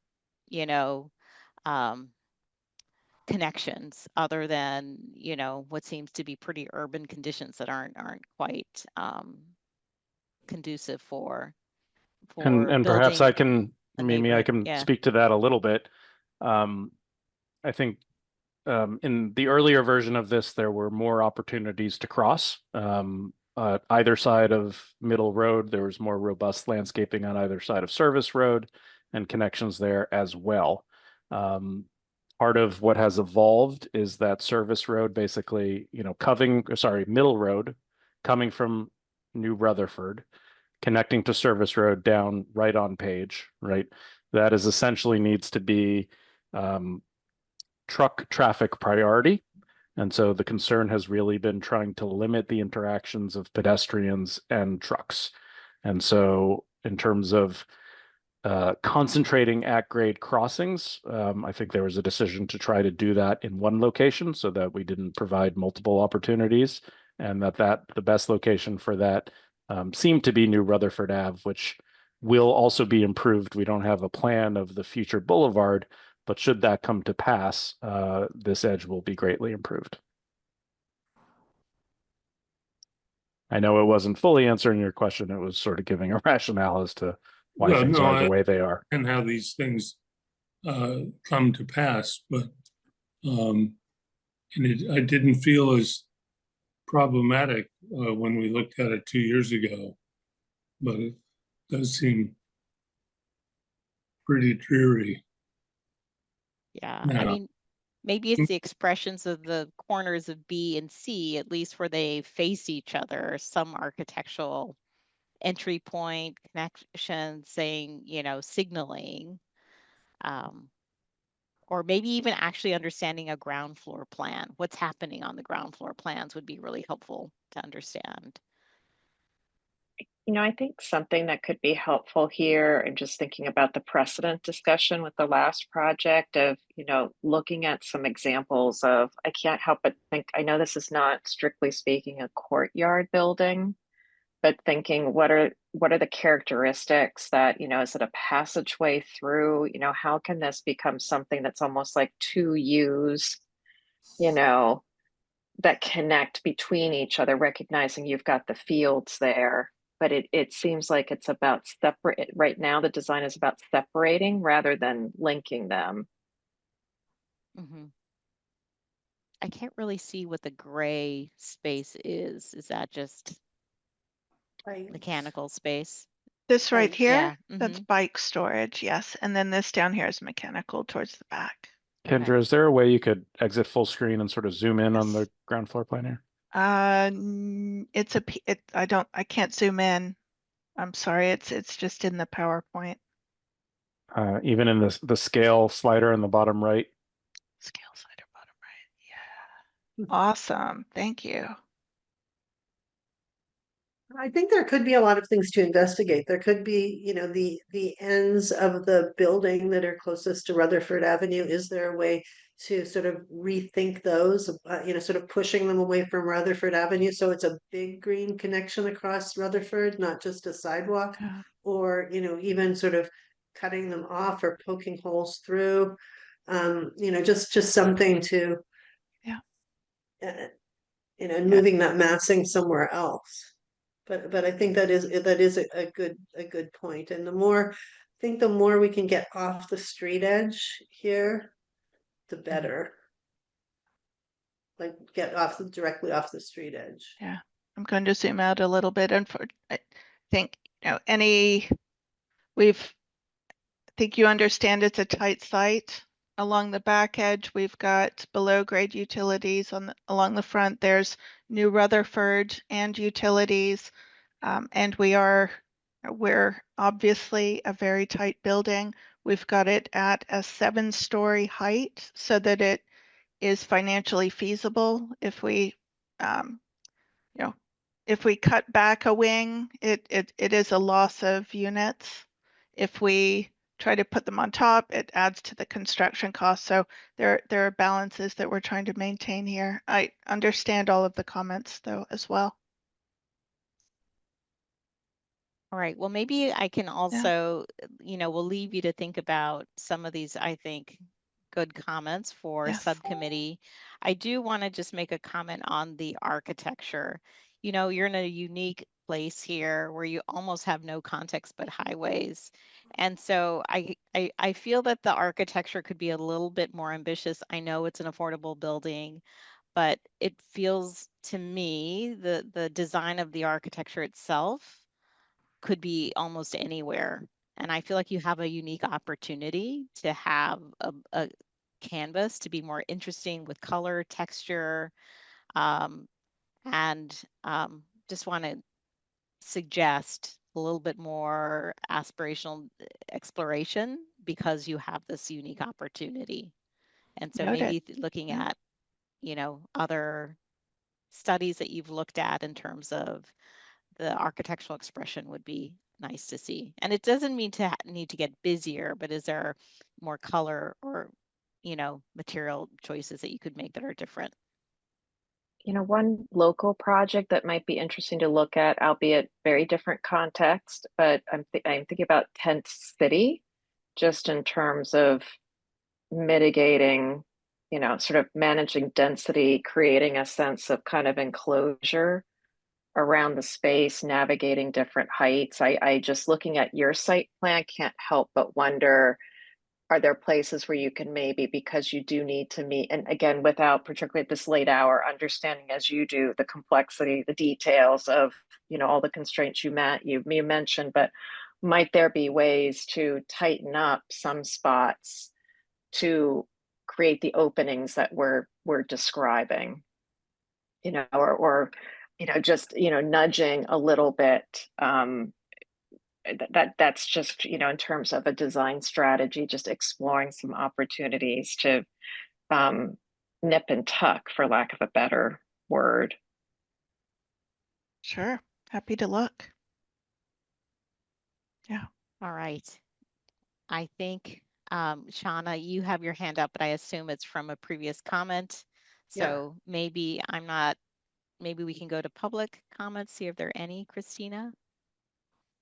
Commissioners, at this time, we'd like to invite any members of the public in attendance who may wish to contribute public testimony to raise your digital hand, and staff will call on you. If you're calling in by phone, press *9 on your dial pad to activate the raise hand function and *6 to mute and unmute yourself. Please state your name and any relevant project affiliation information, and please keep your comments to 2 minutes. Commissioners, at this time, I see no hands raised, so we're going to close the public testimony period. Well, I think we have done our work already because we have voted to, no, we didn't have to vote on this one, sorry. Just going back to my mental script. Yes, continue on subcommittee. we will continue and look forward to meeting with you in subcommittee. And I think then our next order of business is a motion to adjourn. Oh, please, motion to adjourn. Second. All right. And with that, I'll call everyone, all the commissioners, Shauna Gillis-Smith. Yes. Bill Ron, Yes. Anne Marie Lubinow, Yes. Kathy Kotorides, Yes. Kirk Sykes, Yes. Linda Eastley. Yes. I believe that's everyone and myself. Yes, I think we're all fading fast. Diana. And before we do go, I wanted to let Bill know that we planned for an extra long one I was on gonna this say. night because we didn't want to let him off easy. We we needed wanted to all go of back to the your- old days. We needed all of your comments tonight, Bill. I know. Exactly. But there's We a will buffet, miss you. Bill, there's a buffet waiting outside your door of Right. all of the things that you. But it is amazing that you stayed with us to the very last, minute, Bill, and we appreciate all of your time and your commitment and thank you for all of your service to the city and inspiring us. Yay, yay, yay. Yay. And we look forward to regaling Bill and Jonathan soon. Excellent. All right. Okay. Good night. Thank Good you. night. Thank you, Bill. Bill. Good Good night, Thank you, everyone. everybody.